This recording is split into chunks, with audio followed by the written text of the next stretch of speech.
I wish this really did do a countdown. But hey, guys, we are live. Another edition of the great Loudmouth with 4th and 15 Roundtable. Tonight we are graced with our guest, Stanley Jackson. Thank you, sir, for stopping by. Appreciate you guys having me. I have to apologize for a couple of weeks ago. I had a major family deal came up. Hey, you're good, man. Family first for sure. Appreciate your patience. Absolutely. All good. All good. It's no sweat. We can expect that from Ohio State people. Ooh, well, you know cool. who the Michigan person is. Glutton for punishment. That's all that is. I know Oh man. Oh man. Okay. My first question, because I it's been on my mind. You're an analyst for the Big Ten Network, and we know they have this the hour-long documentary series, and I think it was the 96 or 97 Buckeyes came up when you guys went to the Rose Bowl. And John Cooper said, hindsight 2020, he would have started you in the Michigan game over Joe Germain. Have you spoke to Coach Cooper since then, or since they made that documentary at all? I'm not sure about that documentary. I know we made one a few years ago, but yeah, I've spoken with Coach Cooper on several occasions. We're actually pretty decent friends now. We were then, to be totally honest. But you know what? They had a call to make. They made a call, and he'll forever have to live with that. The reality is we were one game away from being national champions, and they broke up the locker room, and it devastated the team for a week, and it was poorly thought out by the coaching staff. Coach Cooper has admitted that. Even if you didn't want to play me, you felt like Joe Germain gave you a better opportunity to win that game. You don't break up chemistry. You keep me as the starter, and you put Joe in as quickly as you feel you need to in that game. But Michigan always struggle with athletic quarterbacks, and I really never had an opportunity to play against them because of the platoon situation. And I told Coach Cooper years ago he would still be coaching at Ohio State. He would have had a national championship back in the 90s if he didn't screw that one up. Yeah, because we as Ohio State fans hated that call, and because that Michigan State game, I didn't think he was really that good, and not playing you for Joe Germain kind of is like, dude, we can't lose to both teams. We got to beat one of them. Right. Well, a little background. So the 98 game is when they lost to Michigan State. In 96, and then the year before that, we lost Michigan. But just to give a little insight as to, why some of the coaches felt like that was the better move. I grew up in Patterson, New Jersey. It's different in Patterson, New Jersey than it is in Columbus, Ohio. And quite frankly, I played based off of athleticism. We didn't watch film. We didn't meet. We went out there and ran a few plays. We used to draw plays in the dirt, and you went out there and played. And so it was a significant culture shock for me, coming from Patterson, New Jersey, getting to Columbus, Ohio. Had never watched film before. Didn't even understand what that was about. As a matter of fact, my very first opportunity to watch film with the group quarterbacks, and it was a pretty good group quarterback. Bob Hoying, Brett Powers, the transfer from UCLA, Tom Hoying, Mark Zaban, all big quarterbacks and big pocket guys. We started watching tape, and the first thing I said to our quarterback coach was Ron Hudson was, "Hey, there's something wrong with the TV." He said, "What are you talking about?" I said, "Well, I can't hear any sound, and it's black and white." It just let you know that I had never watched game tape before. The only time I watched TV watched game was on television, where it was in color and you could hear the commentators. And my expectation in the meeting room was that it was going to be exactly the same.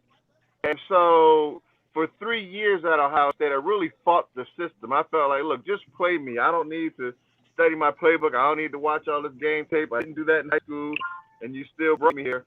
And that kind of put me back, to be honest with you. And it didn't set up my relationship with the coaching staff well. And so deep down, they never really trusted me. And here we are sitting undefeated. I had won every game as a starter. As a matter of fact, the first 4 games that I played that year, we scored on every possession. Yet, because of the 3 years prior to that, they didn't trust me. And when it mattered most, they decided to bench me. And that killed the chemistry. It really divided our locker room, quite frankly. And that was the reason why we lost that game. Yeah, cause that one hurt as a kid, man. Watching those games, like, I get it. You know, you got two, you got one really good quarterback, and then you got a decent backup, which was Jermaine, and it was like, you really got to put Jermaine in. Come on, give us something. And Yeah, and that you think one, it hurts you as a fan? Think you're hurt as a fan? Imagine being a player on that team. Again, let me remind you guys what the '90s were like. So I know we got a Michigan guy in the line, so he's gonna feel pretty good about this, and that's why it's beautiful to live vicariously through young Buckeyes. You know, it's been 15 years since we lost a game, but back in the '90s during the Coop era, we were hard pressed to win a game. Yeah, I was a freshman in '93 where I redshirted. It was the third string quarterback. Next was undefeated. We went into Ann Arbor, lost the football game. And '94 was the only time that I had an opportunity to beat Michigan and get a pair of gold pants. That year we were 9-4. In '95 we had one of the more prolific offenses in the history of state football and really college football. To be honest with you, when you think about who was on that team, we were anchored by Orlando Pace on the offensive line. Terry Glenn won the Blitz call that year. He was the best wide receiver in the country.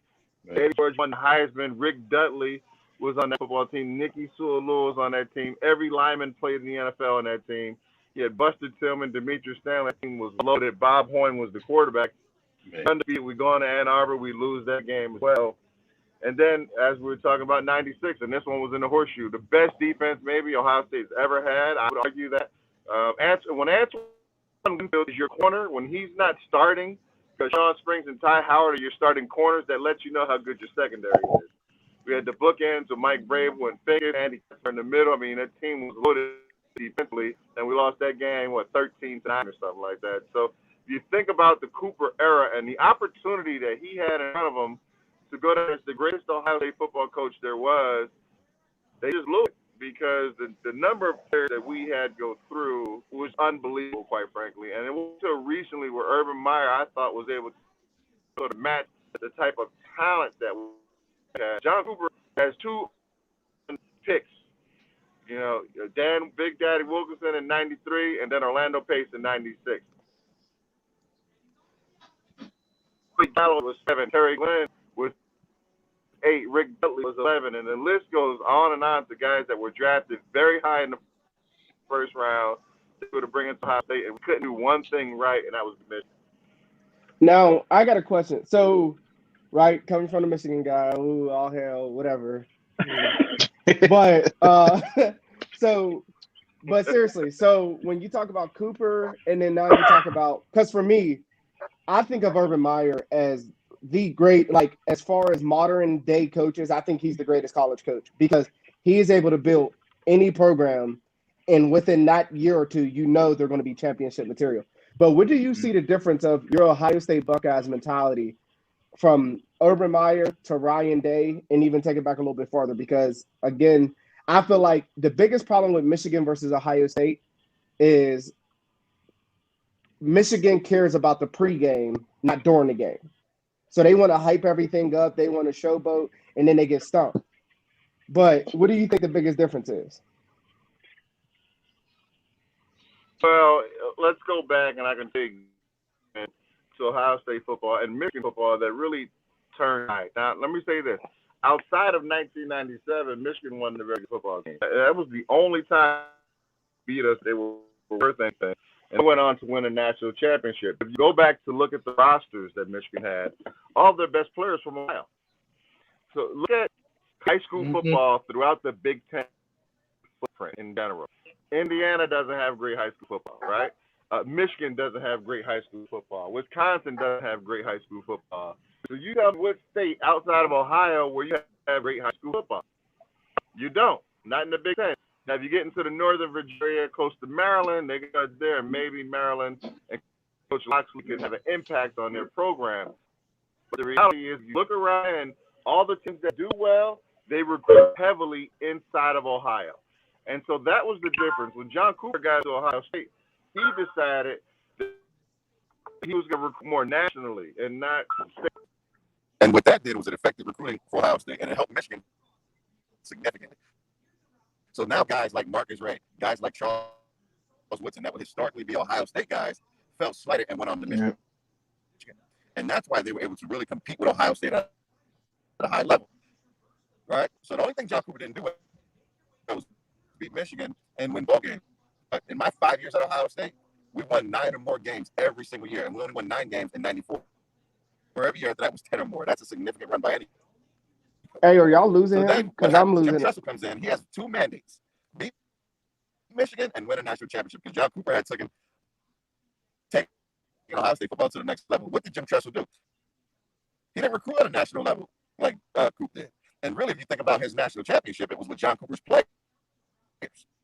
But what he did was he put a wall around Ohio, and he did not let the good Ohio players go to Michigan anymore. And that has significantly changed how Michigan football is perceived and how well they play. You look at their roster now, they don't have as many Ohio guys as they used to have, and they're not getting any of the top Ohio guys anymore. And that's why Michigan football is struggling. And to me, that's the difference. And then obviously, Coach Meyer came in. He continued to keep that law to keep all the top Ohio prospects. But then what he did, he went out and got other national players to add to the mix now. You look at Ohio State's roster. Ohio State this year had more 5-stars than the entire conference coming into their school. And every year they've been able to do that. They have more 5-stars than every other school in the conference. That includes Michigan, it includes Penn State, it includes Wisconsin. Mm-hmm. That's why they're dominating the conference. When you're getting guys of that caliber from all over the country, and you have high school football in your state that's better than any other state in the conference, you should be winning games like this. Hey, are y'all losing him? I can hear him a little bit because he's breaking up some here really and good there. Stuff. Yeah, you were breaking up a little bit, but we got most of it, or at least I got most of it.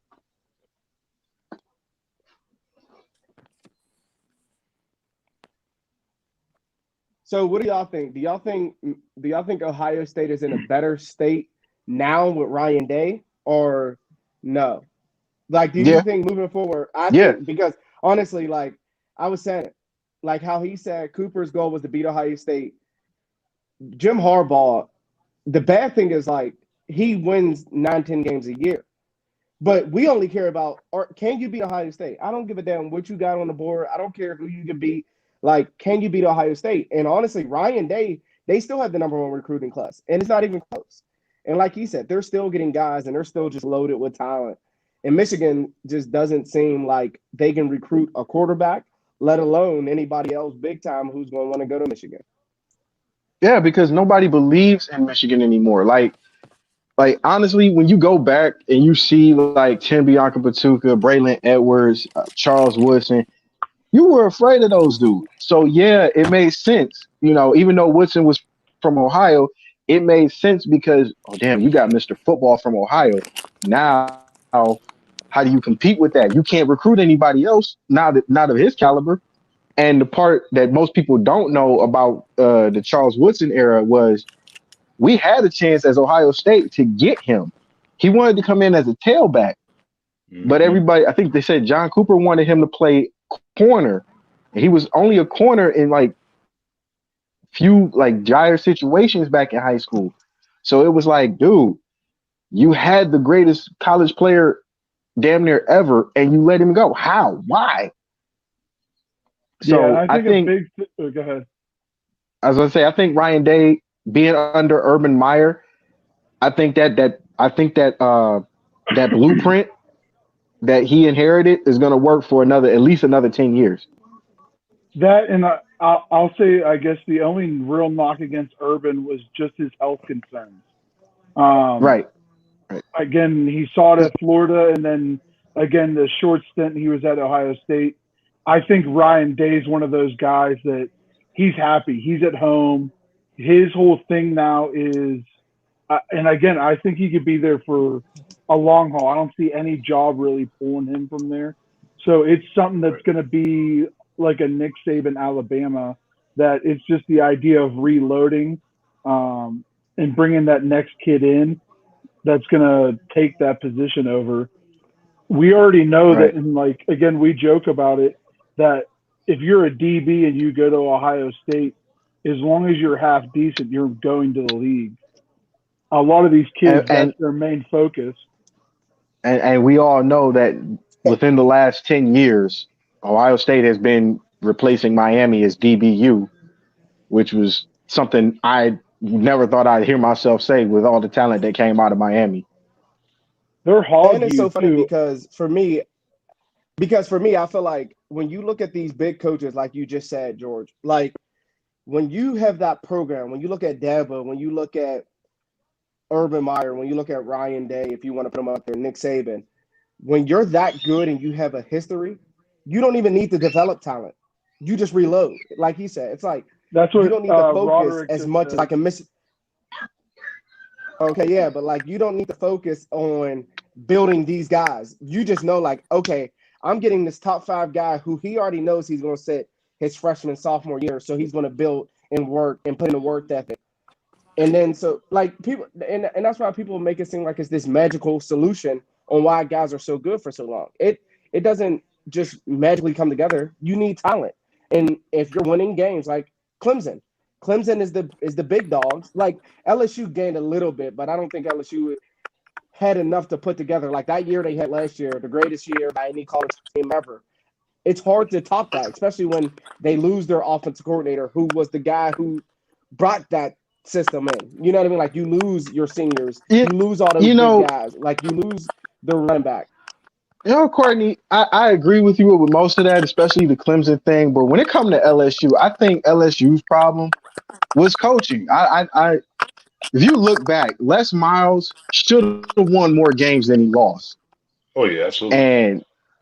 And in the SEC, the way their Yeah. division was lined up, you could not, it was no reason why he shouldn't have ran through that division, at least in that division.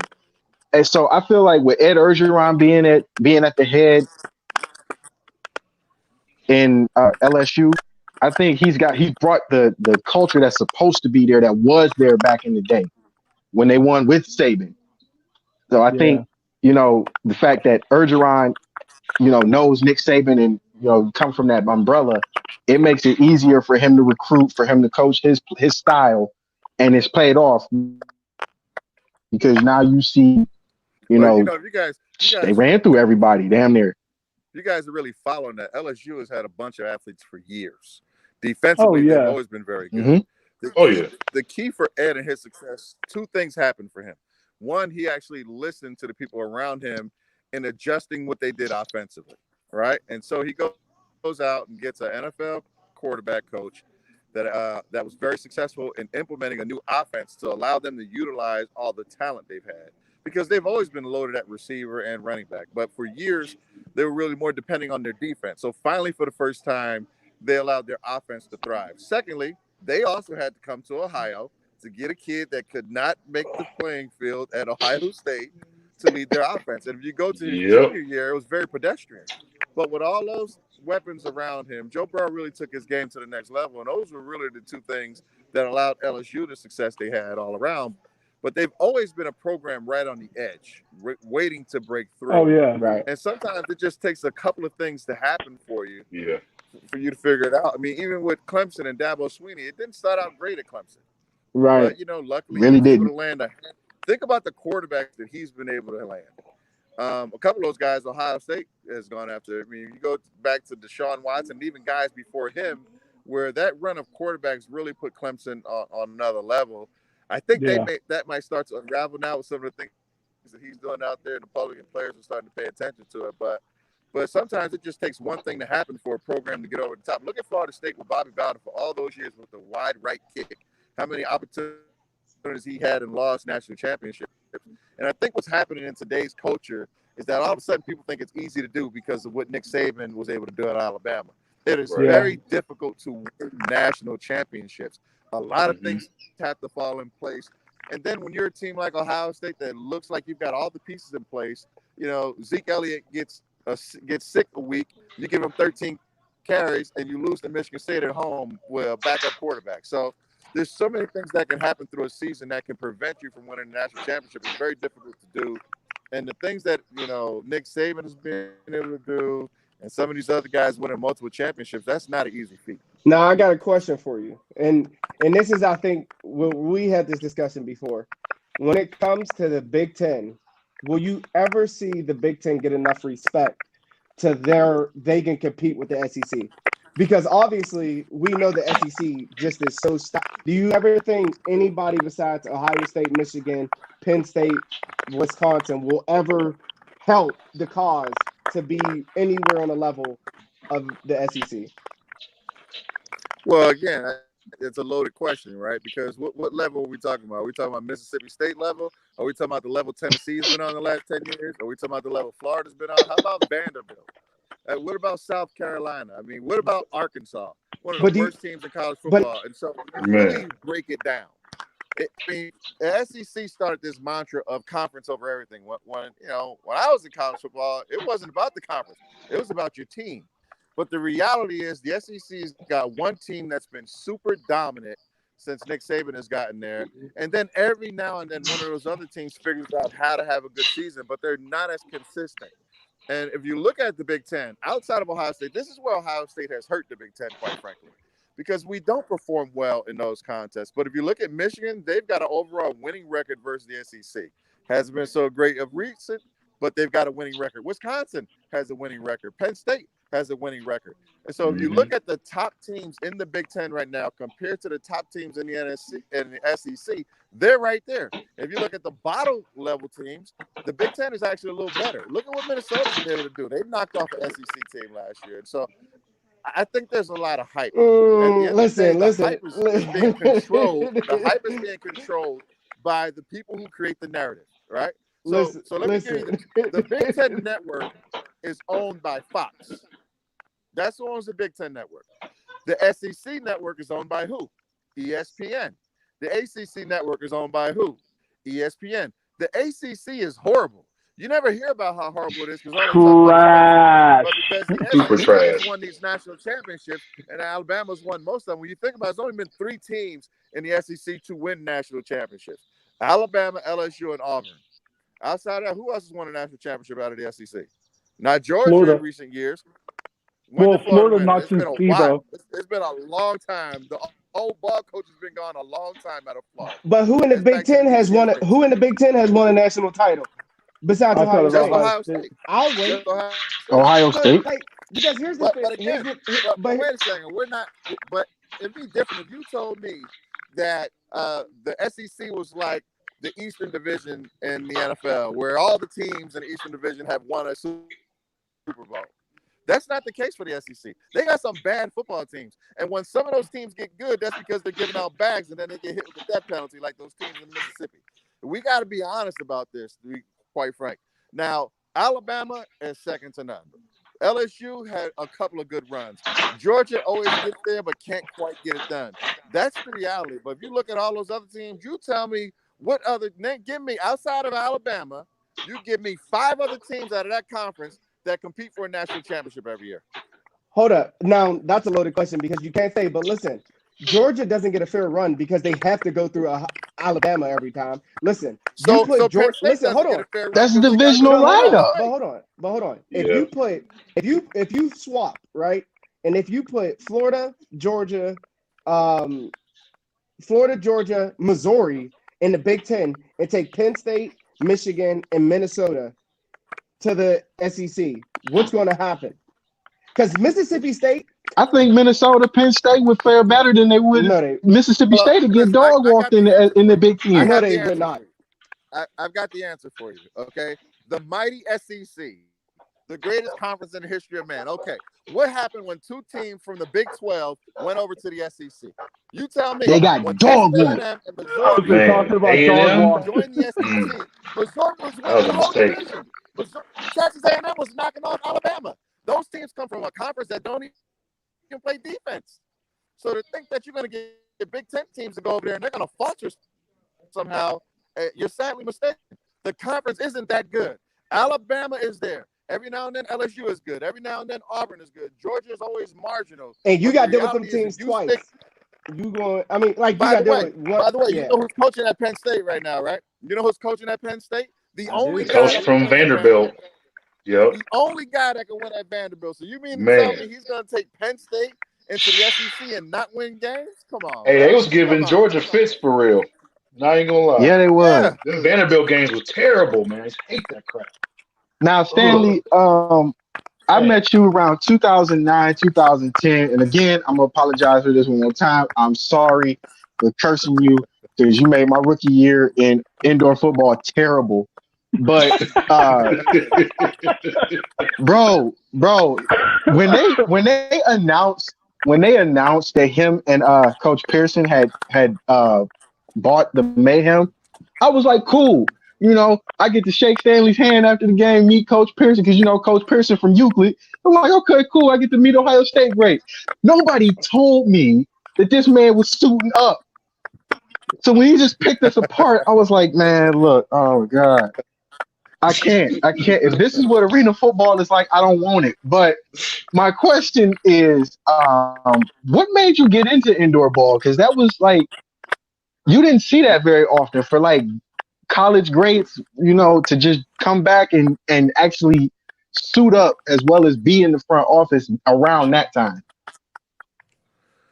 But that's a great question. So, I had a coffee break in the NFL with the Seahawks, and then had to make my way north to play in football Siberia up in the CFL. Spent 7 years there. Football Then in my Siberia. I like that. The seventh year, me and my wife had our first son, and so I decided that, and the money was solid. I was making good money, about six figures up there, but it was difficult, taking down my son and the diaper genie and the crib and all these things up there, because my family, we didn't separate. I didn't go up there for 6 months and leave my wife somewhere. And so I decided it was time to retire. Even though I loved playing the game and I still was young enough, I retired. 2 years later, I had the itch to play again. So I started reaching out to arena football teams. And since I had been out for 2 years and I'd never played arena, several teams tell me, look, we want to see you play that style of football first.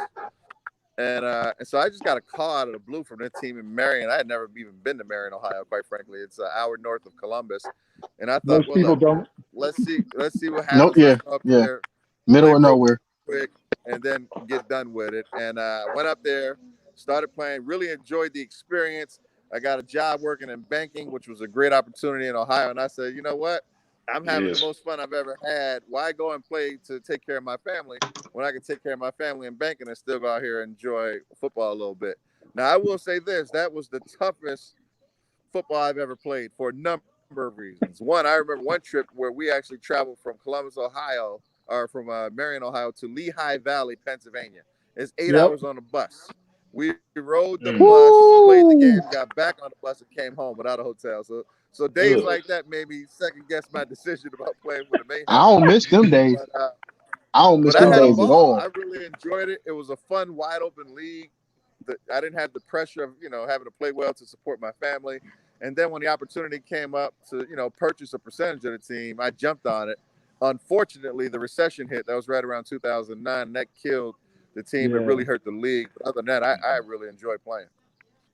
Yeah, the AFL folding that year too didn't help. Yep. Right. And that was kind of like that was like the death bell for most teams. But like meeting him and seeing him in action, not on TV, that was the part that I was just like, damn, that's awesome. But why the fuck it had to be me? Because I was like the smallest dude. I was the smallest dude on the field. Here was the thing. I was the smallest dude on what the CIFL would have considered the worst team in the league at the time. Because I don't think we had won a game that year. Because I was with the my Miami Valley Silverbacks, and we had to see y'all twice a year, and it was like, okay, and then I get the words like, you're going in because such and such isn't here yet. I'd be like, nah, cuz. All right, cool. Who's the quarterback playing against? Stanley Jackson. Wait, what? Who? Like Stanley Jackson. I'm like, oh shit. All right, you know what? I'm gonna do the best I can. He's like, that's all I can ask of you. And nobody touched him the whole game. Nobody touched him. Nobody threw a shoe at him, spit at him, raked at his face mask. And he just sitting back there throwing darts. I'm like, man, there's gonna be a long drive back home. It's like seeing you on TV at Ohio State was so much different than it was seeing you in person. And I was just like, man, somebody lied saying he can't play quarterback. Somebody lied.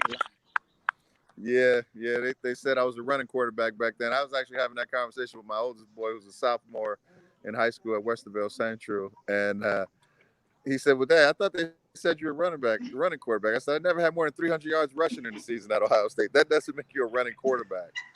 But it was just a different era, different style of football. And you're right, once that narrative was set, it was hard to get away from it. But that's why I enjoyed the arena setting, man, because all we did was throw the football. And we weren't the Man, best team in the league that year, though. There was the one team.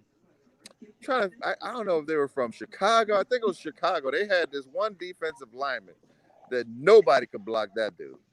I don't know if you remember what I'm talking about, but they were a problem Oh, out west. yeah, I I do. gotta get that guy. I think I do. was it the Raptors back But then? no, right, that was Illinois. I think it was a Oh, Slaughter. Might have been the Slaughter. But mm, Yeah. just like, but just because we had to, because when I was playing, the two teams I hated going against always, it was going to Marion and then going to Cincinnati. Because you knew it was either going to be bad or it was going to get worse as the game went on. the little And commandos. man, screw them guys. Like the reason I hated Marion, it wasn't even a team. It was more of the environment.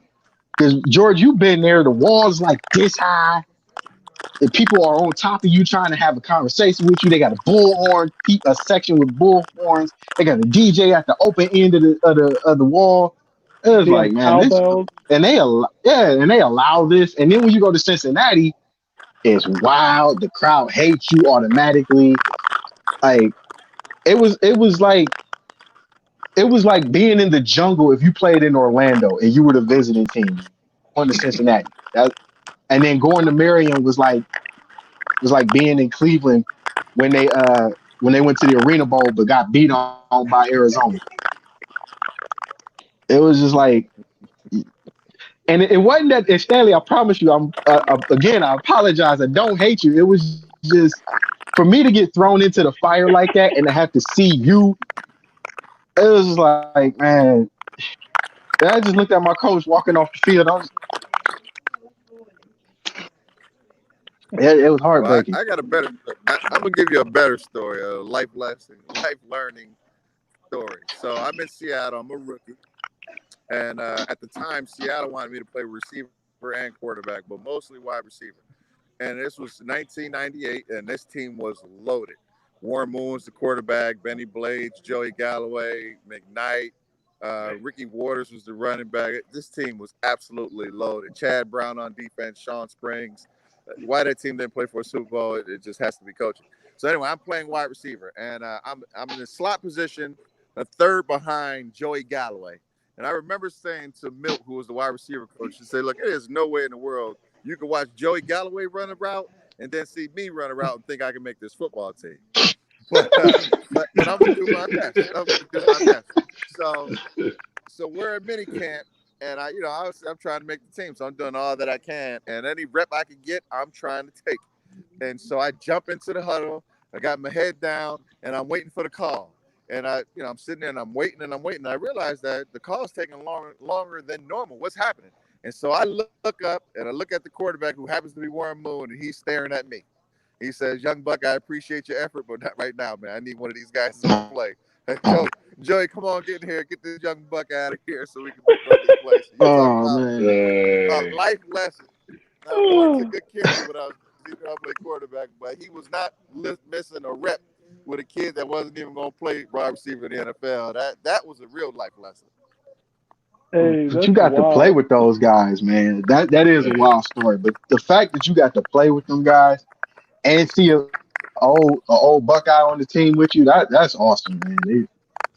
Yeah, So Warren Moon at the what time was was 41 or 42 years old, and he still threw the best football I've ever seen. That's wild. Hey, that's like what they say in Tom Brady basketball. eat your heart out? Hey, as long as you got a shot, hey, when you get old, your shot gonna stay the same. Ray Allen still can shoot the rock. If you can't do nothing else, you can shoot. Mm-hmm. I mean, that's Jesus. But that's Jesus Shuttlesworth, though, man. That don't count. Hey, No, but his look at shot it. is unreal. Kyle Yeah, it Korver's is. another one who's Like, old, rocking it. Jordan Howard. I mean yeah, Jordan but Crawford. but you.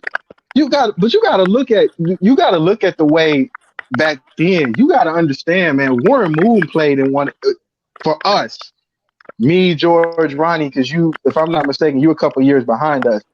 But like A lot. watching it, okay, same difference. He just called us old. Watching that era of football, you watching Warren Moon, like that dude was scary. Like, Yeah, it was. and how, because, and I'm gonna say this that that AFC playoff game in Buffalo, I don't believe that was anybody's fault but coaching. Because how the hell do you have Warren Moon, Lorenzo White, and y'all up what 31-3 at halftime, and then you blow that game? That's no way. It's got to be coaching. You had the best quarterback up until that point. He had been the best quarterback for the last 5 years, arguably, Hmm. in my opinion. How do you? And then he came back and went to Minnesota and then to Seattle. Like that dude was awesome. It's just one of those quarterbacks you take for granted because he ain't playing no more. Now, Stanley, being through that, you were again top of the top with Ohio State, and then going out in Seattle, the Siberia of football up north, and then coming back to Columbus for football. What was like? What can you say? Like one or two of the big differences, whether just the on the field football difference or like business side difference that you saw between those different levels. Well, the most glaring difference is the pay. So Yeah. that's significantly different. I would say this, and this is going to be a little surprising to you guys, I think. And because when I say this to most people, they're surprised by it.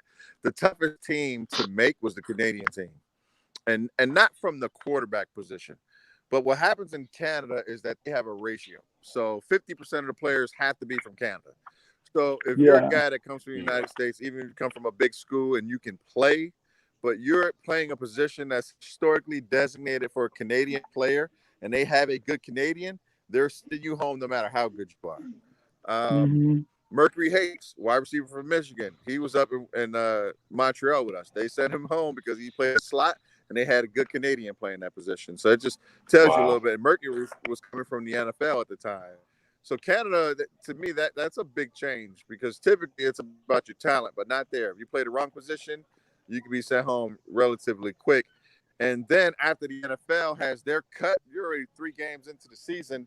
The NFL has their last cut. You see a bus rolling up on your campus with about 45 new guys trying to make a team that just got cut from the NFL. So it gets pretty tough up there in Canada. But the reality is, you guys have heard this before. When you get to the NFL, and I'm not going to say 100% of the players, but 90% of the players deserve to be there, and they are the best and they are the baddest. The speed of the game, the impact in that game is significantly different than in Canada, than high school, or even arena football. Those guys are the real deal. Now, every now and then you have some guys, particularly quarterbacks, that slip through the cracks and figure out how to stay in the NFL for a while. But most of the guys, at least the ones that are playing, they are legit and they're fast, they're big, they're strong, and most of them are pretty smart too. And that is the biggest difference. And when you go down to Canada, it was the same thing. And then even at the arena level, I think you get some of that as well. The biggest difference from Canada and playing Arena 2, basically, is what that was in JFLW. Not JFLW, but what was the name of that league? Anyway, the biggest difference was the amount of information the players had. A lot of guys, some guys never even played college football. They were high school guys that came out that were very athletic, that could make plays. There's one guy now, what is Mike's name? He's still playing arena football. But he was young on our team. Mike Tatum. Mike Tatum Yeah. is like an arena legend. Well, when he came to Marion, he was straight out of high school. He was like 18 Wow. years old. He was skinny. He was, 80 pounds soaking wet. Didn't know how to run a route, but he was fast. And we kept him. Now, he stayed around, and he is a legend now He's a in arena football. stud And so, to me, the biggest difference was the amount of information guys had at that level in regards to the game of football. Because at the end of the day, you want to be big, strong, fast, but football is still a thinking man's game. And if you can outthink your opponent, if you know what they're going to do based on tendencies, that's going to help a lot. And it's it's because with my kids, I'm always teaching them subtle nuances about the game. So one of my sons is a running back, and I'm always teaching him how to press the hole, how not to bounce it too quick, how to get skinny in between his linemen. And that's something that a lot of times guys don't learn that until they get to college or something like that. And so if you can teach kids things like that early on when you're running routes, how to always re-stem a route, how to step on the defensive back's toes and not make breaks too soon so that you can create separation. Again, those are things that you're not learning in high school. You're definitely not learning in middle school. And at the youth level, it's miserable, the coaching that's going on. And so to me, that was the biggest difference. I agree with that one. Now, I got a question. So the whole thought process, right? Because I feel like Cam Newton being a free agent as long as he was on the board, and I feel like Cap still not being signed. How do you think the black quarterback is perceived now? Because I think for me, I remember the draft when Jalen Hurts got drafted. It came out, oh, we're going to have him switch a position. Why is it? Do you think it's still in the future going to change? Because to me, 5 of the top 7, 8 quarterbacks in the league are black, right? Right. Pat Mahomes, the best quarterback there. That dude, just pay him, right? You got Russell Wilson, who I think should have been an MVP, doesn't get enough respect, doesn't get enough credit for everything he does. Then you got Lamar Jackson, Deshaun Watson, who's a baller. You got Dak Prescott, who's a straight assassin, and people don't give him his respect. Do you think the black quarterback persona is going to change eventually? It is changing. It's changing significantly. Now, it's a slow change, but it's happening right before our eyes. A lot of times, though, the NFL doesn't have any. But I don't know. That's a position they're trying to hold on to. I mean, Trevor Lawrence, to me, is the perfect example of that. I kept hearing how great he is. Now, he is talented. But if you go back to when they were in high school, coming from the same state, Trevor Lawrence and Justin Fields competed against each other at the Elite 11. Yep. It wasn't even close. Justin Fields mopped the floor with him. How did Trevor Lawrence get rated higher? Because he's a little taller? So you're always going to have a little bit of a stigma there. Let's be honest about the black quarterback in the NFL. And this is where I think I just want us to be intellectually honest about all of this. I mean, so Let's look at the Cap situation, okay? Cap not being in the NFL doesn't have a lot to do with him kneeling. That played a part in it. But you tell me, you give me one black quarterback that has been very successful as a starter that was able to maintain another 5, 6, or 7 years as a backup after they were no longer a starter. Can you name one? Michael Vick. Maybe if you include Michael Vick, maybe. Because he was with Pittsburgh. He was with Pittsburgh. Well, but Mike Vick was a starter, though. Michael Vick was a starter up until that. Started in Philly, too, yeah. Brian Leftwich comes to mind. Sat the bench 1 year in Philly. He became the starter. And then after he wasn't the starter, he was a couple years and he was done. You mean to tell me Donovan McNabb couldn't have been somebody's backup for 8 years after his career? I'll give you. What about Sean King? Sean King, phenomenal in Tampa Bay. He goes to Arizona. He starts. They bench him. 2 years later, he's out of the league. What about Dante Culpepper? So again, you're talking about a wealth of knowledge, guys that play at a high level, that starters, but when they're not starters anymore, they don't hang around. And Cap fell into that same category. Even when you look at now, the only black quarterback that I can remember that really played a long time as a backup was Charlie Batch. And that's Brian Leftwich too. Yeah, and they love him. Seneca Wallace. Leftwich, he stayed a while, but he didn't stay as long as some of these dudes. Who's the backup? No, Batch was in there. Batch was in there for 20 years. Yeah, he was. Fresh out of Eastern Michigan. Yep. And that last seven of his, the last 7 was his backup years. Right. Peyton Manning had a backup for 9 years that never saw the field. Winehurst. He hurt his neck. They put the kid on the field, and he was awful. He was awful. Black quarterbacks don't get that opportunity. Either you're a starter or you're out of there. And if you look at it historically, that has always been the case. Now, obviously, did Cap exasperate that by taking me? Of course he did. But remember, Cap also opted out of his last year of contract in San Francisco, too. Sure did. To me, I've been following the black quarterbacks for a long time because I played that position. And I just think it's something the NFL does. Once you're not a starter, they just don't like quarterbacks that long. Aaron Brooks, after all the great years in New Orleans, you need to tell me Aaron Brooks couldn't be somebody's backup for another 6 years? Right. But Mark Garcia, not Mark Garcia. Jeff Garcia. the butt fumble guy from USC. You know who I'm talking about. Jeff Garcia. Oh no, Mark I know who Sanchez. you're talking about. Mark Mark Sanchez. Yeah, Mark Sanchez. They were Sanchez. talking, Oh my I forgot goodness. all about some him. teams were talking Oh, that about dude. bringing him back last year. They were talking Terrible. about bringing He him was back on a last team year. last year, wasn't he? Down in Dallas. No, they Which talked that about it for a while. I I was mean, gonna say that was mind blowing. That's ridiculous. Well, but that's the again, nature of the That's quarterback position. my biggest joke that I use is Charlie Whitehurst. My man was in the year. It was in the league like 15 years as a backup. He had like a short stint of like starting, I think, in Tennessee. But I mean, my man made his entire living as a backup. Josh McCown is Right. another one. McCown right. is a Oh, prime both of example. McCowans. Again, the only thing But I'll you know, say is for some backups, Pat McAfee kind of talked about it. Sometimes those backup quarterbacks are more of like a secondary coach than they are just a quarterback waiting in the wings. yeah, but why are they a secondary coach? They're a secondary coach because typically they've played for a while, they understand the game. They're Hmm. not going to break up the locker room because they're not disgruntled that they're not playing. So you can't tell me that there haven't been black quarterbacks that can't fit that role. Right. No, I You know, agree. they have been there. Exactly. Yeah. But again, that's not something that the NFL has allowed. And I think Cap kind of got caught up in that. And obviously there was other issues too, but I always felt like that was the real significant reason why he didn't get signed. That's a good perspective. And I want to ask. Well, I'll let somebody else go ahead and ask. I I asked all the questions I had to. That was my thing. Well, I did want to know because around the time that you were leaving, Michael Bishop was coming into form down at Kansas State. So my question would be if because you pretty much set the standard for black quarterbacks at Ohio State. Do you think if Bishop would have got a fair shot, it would have been the same for him in the NFL? Yes and no. I think it's the same. Remember, things were changing a little bit. I really felt like I just missed it by a few years because then Donovan McNabb came out and black quarterbacks actually started to get more opportunities. So Hmm. I've got a connection to Michael Bishop, actually, a couple of connections. One, my quarterback coach at Ohio State became his quarterback coach at Kansas State, and I would have loved to be a fly on the wall in those meetings because he wasn't a good quarterback coach. He definitely didn't like me as a player.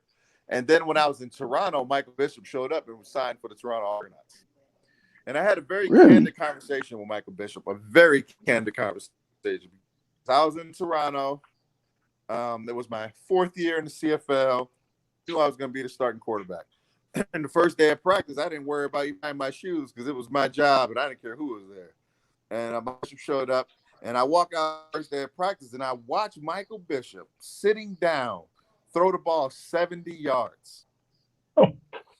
And he was about 6'3", probably 35. He got up and he could run and he was firing that ball all over the place. And the first day of practice, we had a couple plays in. He was electric. And I said, well, let me tie my shoes. I'm going to have to fight for this position because this kid can play. And so, but as we began Damn. to add more plays, Mike just didn't spend the time. He did not spend the time necessary. Kind of reminded me of what I was like when I first came out of high school to Ohio State. And the very candid conversation I had with Mike, I said, man, you have to ask you a question. Why are you in the CFL? You're big. I've never seen your arm. Never. His arm, we were in, again, back then, Toronto played in the Dome, and I watched this man throw it from the sideline to the third deck, throwing up in the air. And so you think Pat Mahomes has a big arm. If you remember when he was with New England, there was a situation where they needed to throw a Hail Mary from inside their 20. It took Drew Bledsoe out the game and put him in to throw the football. Yep. That's how big an arm this kid had. And so my conversation was, why are you here? You shouldn't be here. You're big, you're physical, you're athletic, you've got a monster arm. Why are you? And I said, it's simple. You refuse to study. The reason why I'm the starting quarterback here and you're not is because it's simple. You refuse to study. And, Mike was so gifted athletically. he felt like he could just go out there and run around like he did at K-State. But the reality is, when you get to the pro, everybody can run around. Everybody's smart. If you don't spend the time studying, then you're gonna hurt your opportunities. And really, that's what happened with Mike. He didn't spend the time studying and ultimately his opportunities, but he was a freak athlete. There's no question about Yeah, he was. Just to see him in the Arena League was awesome. it. Yeah, he was special. I mean, but he was doing things that he shouldn't have been doing. At the time we were playing in Canada, Mike decided that he wanted to play basketball in the intramural league at the college campus where we were practicing at. So, he really didn't take it, and proud of it, he didn't take Canada serious. But the reality, if Mike had just took the time to study the football, he would have been special. And there have been a lot of guys like that. Jamarcus Russell falls into that category. A lot of guys through the years fall into that category where their talent is special, but they just don't want to spend the time to get the mental side of the game to catch up to their talent. No, I have. Now this is bringing me another question, and we appreciate you, Mr. Stanley. Like it's been great to have you so far. But for me, right, I talked about Lamar Jackson, but I don't see Lamar having the arm talent to carry him to, because we already know he's all world. You get him in an open field, he can do anything. He took 250 hits last year. At some point, like it's not an RG3, but do you think Lamar Jackson will be able to get that arm talent to carry him and put him over that next level? Because as long as his arm is what it is right now, it's going to be. I think defenses are going to key on him like Pittsburgh did, like San Francisco did it too, but they snuck away because Jimmy Garoppolo's lack of play, and then Tennessee keyed in on him. So what do you think? Well, let me try to get some clarity. When you say arm talent, tell me exactly what you mean. So I feel like he's accurate, short distances, but I don't think he has that arm like deep ball like consistency. Like you know what I mean? Like I don't think he can throw middle to deep routes consistent. Well, he can though. So he's got a big arm. Let me say that he's got a big arm. If you watch him, it's a whip, and it's always been that way. I mean, the 3 years that he started at Louisville, he threw for over 3,000 yards every year. The key for him, like the key for most quarterbacks that are really athletic, is are they going to spend the time to really understand the game? Let me give you a couple of examples. Roy Hall played at Ohio State, also played for the Colts, and he spending some time with Peyton Manning. And he's at Peyton Manning's house, and they go downstairs into Peyton's theater. Well, a lot of NFL guys have theaters in their homes. Most of them have movies in their theater. Peyton Manning had movies, but they were all football movies. Right. And that's all he watched. He spent the time doing that. And what happens, I think, a lot of times with black quarterbacks, well, let me clarify, with athletic quarterbacks, because it also happened to Heath Schuler, is that we allow our athleticism to steal from the mental side of the game. So as long as Lamar continues to grow mentally, as long as he gets to understand how the game is evolving around him and what defenses are going to try to do to him, he's going to be fine. Now, the one area he's got to get better at is protecting himself. Russell Wilson, who you mentioned earlier, is my favorite. Watch how he protects himself. He'll get 10 yards, he'll get down. He'll get 15 yards, he'll get down. He'll go out of bounds. He's never fighting for the extra yard. The reason why Michael Vick couldn't last because he was always trying to get that extra yard, Black quarterbacks historically have had defensive back mentalities. Well, you got to protect yourself in the NFL because these guys are bigger, faster, stronger, and getting hit like that. You can't do that over the course of a lifetime. Just look at running backs. That's why they really only last 5 to 6 years. And so if he makes that adjustment where he's protecting himself, and he is special. I mean, he is special. He doesn't look like he's running fast, but that dude is running fast with that football in his hand.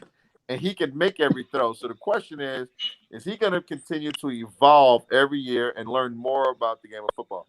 The top quarterbacks evolve every year. They never stay the same. You look at all of them. And Pat Mahomes, he's got to make sure he continues to evolve because you're going to see some different types of defenses thrown at him. You're going to start seeing more three-man fronts. You're going to see more secondary guys back there to try to account for all that speed. And he's got to figure out how to continue to take his game to the next level. Can he though? Yeah, of course he can. Yeah. If he wants to. The question is, do you want to? So, because here's the other aspect of it that affects black quarterbacks in particular: money. Jamarcus Russell got a fat check. That fat check made him lazy. Just be honest about that. Had he had to earn that money through the course of a career, you would have saw a different approach to the game. And so a lot of times when you come from nothing, you don't have cash, you get all that cash, you forget how you got there. And so as long as he remembers the work that has to be put in, he'll be fine. Now, here's the thing that's working in his favor. Here's the thing that's working in the favor of Jalen Hurts. Nobody believed they could play quarterback. Bill Polian said Lamar Jackson should change. Even though his passing percentage was better than the guy that went second in that draft, who's in Buffalo right now that still hadn't figured it out. But yet he was the one that should have changed positions. So I think because of that should be enough fuel to the fire to keep these guys focused. And we're in a different era. We're in the information era where I think guys are able to look back and see, what the pitfalls were that other guys have and what they need to do to take it to the next level. And I think Lamar wants to be one of the best, and because of it, I think he's going to work to get there.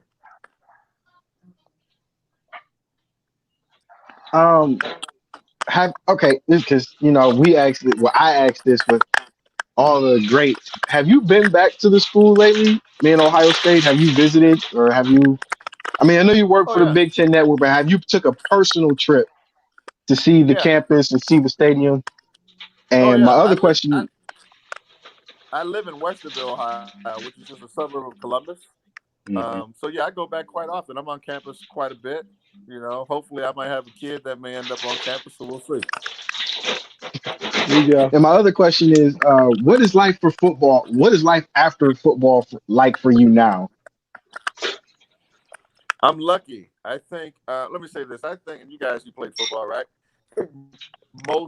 All football players experience some form of depression because football is a very unique sport. And there's no way to fill the void that you lose once you can't play football anymore. If you're a basketball player, you can play in a church league forever. If you're a baseball player, you go on and play softball, you still get a uniform, you got the same camaraderie. But in football, at a certain point, you don't get to put the pads on. You don't get that locker room experience. And because the game is so physical and because you put so much into it, I think all football players experience some form of depression. Some is greater than others. And you got to be able to navigate that. And for me, I was really lucky, quite frankly. I met the right people and I landed on my feet. So I kind of backdoored my way into the Big Ten Network. I did an interview. They were filming something here in Columbus. I went to the interview. The guys said, "You're pretty good at this. You should come in for an interview." I did. They hired me. So it was just like that, the luck of the draw. Then I met a couple guys about 6 years ago in banking. We decided to buy a bank. So I'm part of a group. We brought a bank. It's called Buckeye State Bank. I work there every day. So I've got some ownership in the bank. It's good to be a Buckeye in Columbus, Ohio. Let me say that. There's opportunity here if you do the right thing, if you stay out of trouble. There's a lot you can do to help take care of your family. So for me, y'all hire? That's, we always hire. Not no Wolverines. I was about to say, they don't hire Michigan folk. Hey, look, as long as the price is right, shit, I'll put on a Buckeye jersey right now.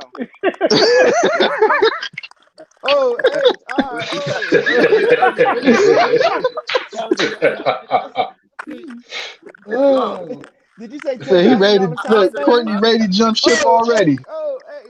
Man, Courtney ready to jump ship already.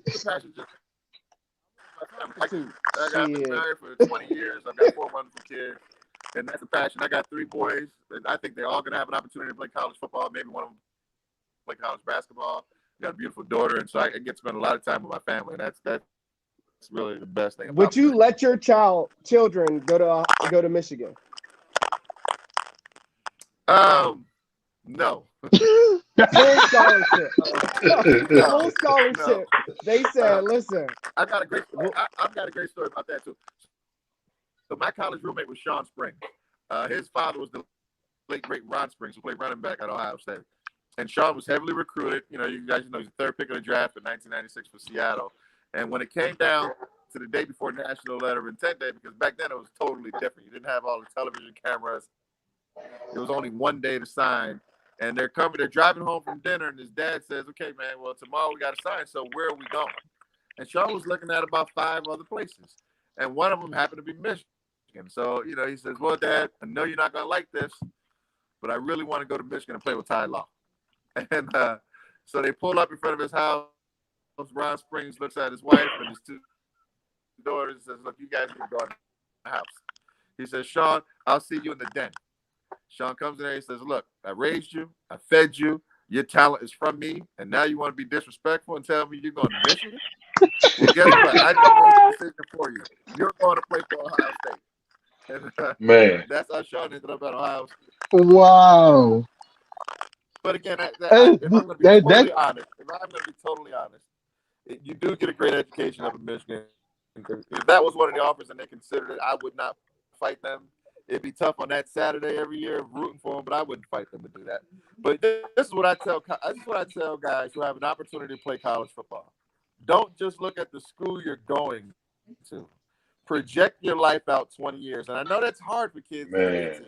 And they always want to play these major games. But I always ask kids this simple question. Are you going to live in Happy Valley? Are you going to live in Ann Arbor? Are you going to live in Tuscaloosa? Probably not. But there's some places where you can go play like Ohio State, which is in a big city where you can make a life for you. Minnesota. I tell people all the time, I'd go to Minnesota, Northwestern, I'd go to Maryland. If you look at where those schools are located and the opportunities you'll have after college, it's significant. Even if you go play in the NFL for 20 years, you're still going to come back to a community where you'll have some business opportunities where people, are really going to look up to you and want to do business with you. And especially here in Columbus, Ohio, it's amazing how much people want to do business with Buckeyes in Columbus, Ohio. Oh, it's like a fraternity. Yeah, it's huge down here, man. I'm actually in Strawberry Farms area, Stanley. Oh, okay. You're not me then, because I'm just in Westerville. Yeah, man, my But you brother. wearing it. Off of Road. Yeah, but you see what Hey, kind of wait shirt out. Ronnie wearing, so that show you where his real allegiance Yeah, is. see, I didn't know if that was Georgia or Glenville. I'm trying to figure out Oh, Georgia or never No, Glenville. man. Glenville. Oh No, God, no, no, no. We no, refuse. no, There will no. be no See, Glenville. With the exception, no. I'm saying this right now. I'm saying this right now as a disclaimer. With the exception of our guest, was it next week with Curtis? Yep, Kirk. There will Yeah, be no Glenville people allowed on this show. never, We never. went. Me and Ronnie went to Collinwood, We're and Collingwoods. That ain't Glenville. happening. Yeah, Glenville was our rival school. So as far as Glenville's concerned, Kurt is the only grandfathered in person. Other than that, there'd be no Glenville people. Can't do it, I get man. it. I understand. Can't do it.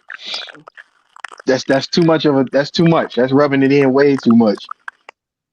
Now, Stanley, you covered most of what I was going to ask, but I do have one question. Um, I need to know this just as a former player myself. What coach did you play for that you felt got the most out of you as a player? Oh, that's easy. That's an easy question. Walt Harris. So in 1994, Ron Hudson, who was our quarterback coach, he got on the phone and said, and by the way, he didn't like me at all. I can tell you a bunch of stories about him and our interactions. But he got on the phone, and when Bob Hoyan came up after throwing an interception, he said, Bob, what are you doing? You're going to get me fired. My job is on the line here. Well, that comment got him fired. And Coach Cooper went out and got Walt Harris, who was the best coach I've ever been around. He could be a jackass sometimes, but he was a hell of a football coach. And he got the most out of me. There was a meeting. So at the time, it's myself, Tom Hoying, Joe Germain, and two freshmen that they had brought in. And Walt Harris brought us in collectively together and was very transparent with us and said, look, none of you are good enough to play football at Ohio State. So we're going to bring in a JUCO transfer. Wow. That was Mark Garcia. And Wow. I remember thinking, and I better make some serious changes or this is a waste of time and a waste of trip.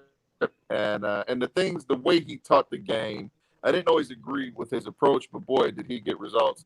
And just that candid conversation made me plug in more and make some significant changes. Some of the changes were for the better. Some of them were just because that's what they wanted to see, quite frankly. But he got the most out of me. There was no question about that. Awesome. Thank you. So, Stanley, I know former Marine Corps officer Major Roby, He's a huge Ohio State fan. I texted him and was like, "Hey, we're gonna have Stanley Jackson on the show." He was super excited. So definitely remember, you got a lot of Marines who are Ohio State fans. Like I tagged a lot of them. So unfortunately, a lot of my boys, guys, I'll take a bullet for. That Buckeye flag is up in my room or something terrible. No hate, man. You got Well, just the come on only with it. reason why you can still be a Michigan fan is because you holding on to the '90s. Because lately, boy, they have been a disappointment. Disappointment. It's literally, but you know what's funny? I sit there and I'm like, wow, I know how it feels to be from Ohio, where I got the Bengals, the Browns, the Indians, No, no, the no, Hey, whoa, no, whoa. no. You have Do not talk about the Indians, bro. Ooh, Hold don't throw on. the Indians in there. Shots Yeah, fired. you do not be disrespectful. the Man, at least you said disappointments. Bengals first, though. Here's the differences, though. You want the differences? One, you did have a good run where John Cooper was what? He was 2-11 and 2 8 and something like 1. that. So there was a good run. But here's the difference: we were winning 10 games a year, so we were beating everybody else that we were supposed to be. We weren't getting stomped out in any bowl games like you guys. So not only it's been 15 years since you've beaten Ohio State, you're also getting stomped out in bowl games, and you're also losing to teams you're not supposed to lose to. But hold on. Hold I up. seen this Hold up. happening. Hold I up. Hold seen up. this happening. Hold up. All right, You because knew this was hold up. coming. Now we about This to, was coming, now we man. about We to take had out to. the boxing gloves. I Listen think, Yeah, here, now it's Stanley. different. Now it's You knew different. this was coming. I liked So, you We up knew this until was this happening. point. You was doing a good job up until this point. But listen here, Captain. First of all, the bowl games ain't even the same. Us getting our ass whooped by Florida doesn't even count. We play Florida and Bama. That don't count. Especially when our guys don't even play because they don't care because the bowl game ain't relevant anyway anymore if it's not the major four. So don't sit there and talk about my team. How many games did we win last year? Oh, okay, I'll wait. How many games did we win the year before? Oh, okay, I'll wait. How many games the year before? Only team we can't beat is that red team with the gay. I mean, I can't say gay. The weird ass little Buckeye. FC. Oh, Shut up, you lost. here we go. It's back to I'm the a Jim Facebook Harbaugh Live fan. video. I'm actually a Jim Harbaugh fan. I like Jim Harbaugh. I think he's doing a good job. You have had a couple of 10-win seasons, but you also get your doors blown off too. Penn State blew your doors off. Wisconsin manhandled you. Ohio State's blown your doors off the last couple of years, and then in the bowl games you get your doors blown off. Now, Just to say, JT Barrett did not get that 4th and 1 in the overtime. He did not. Oh man, we Just say doing that. that. That was not a first down in 2000, what, 15, 14. That was Okay, the last chance. but that's one game. What about That's the the other one ones to you've been break getting the your ice. asses kicked? That Hey, was listen here, the Mel. first down. That was the first One down. gap. We ain't gonna talk about all your other Colorado teams. had 5 downs. That was the first down. As much as Colorado had 5 downs, as much as Nebraska was able to kick a ball for a touchdown, it was a first down. The first down didn't cost you the football game.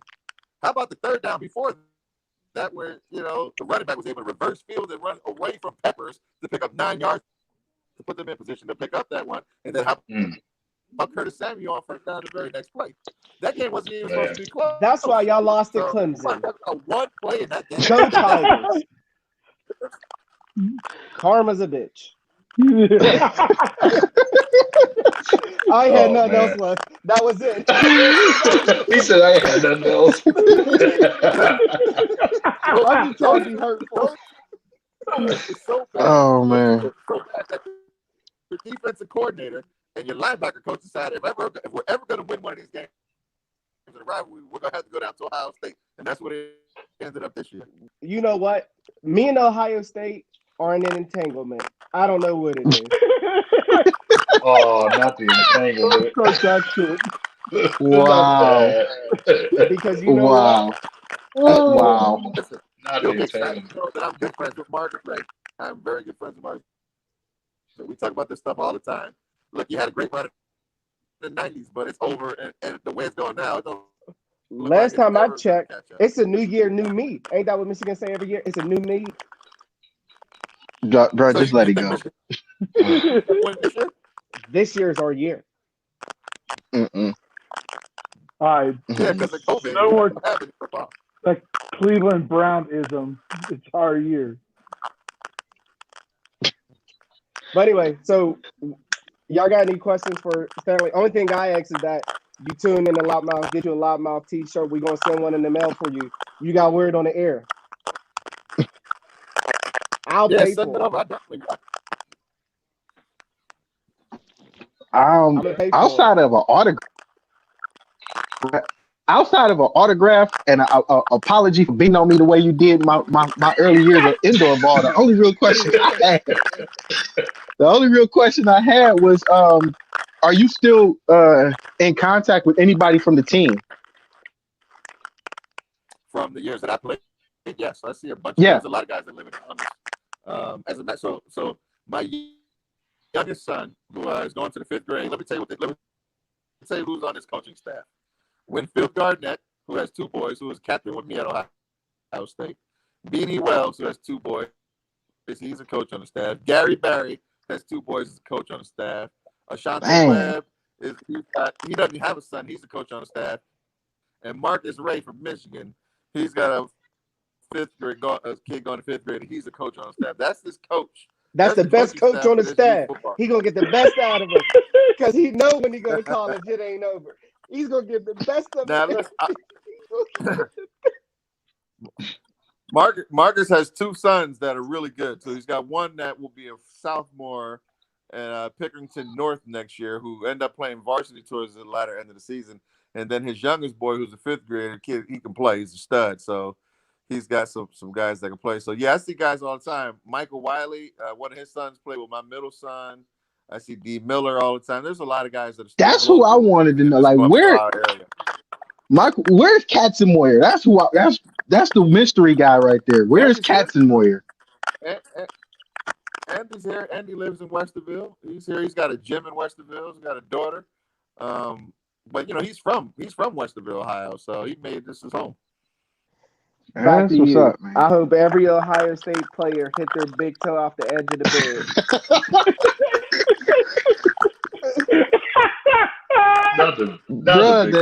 The hate is real.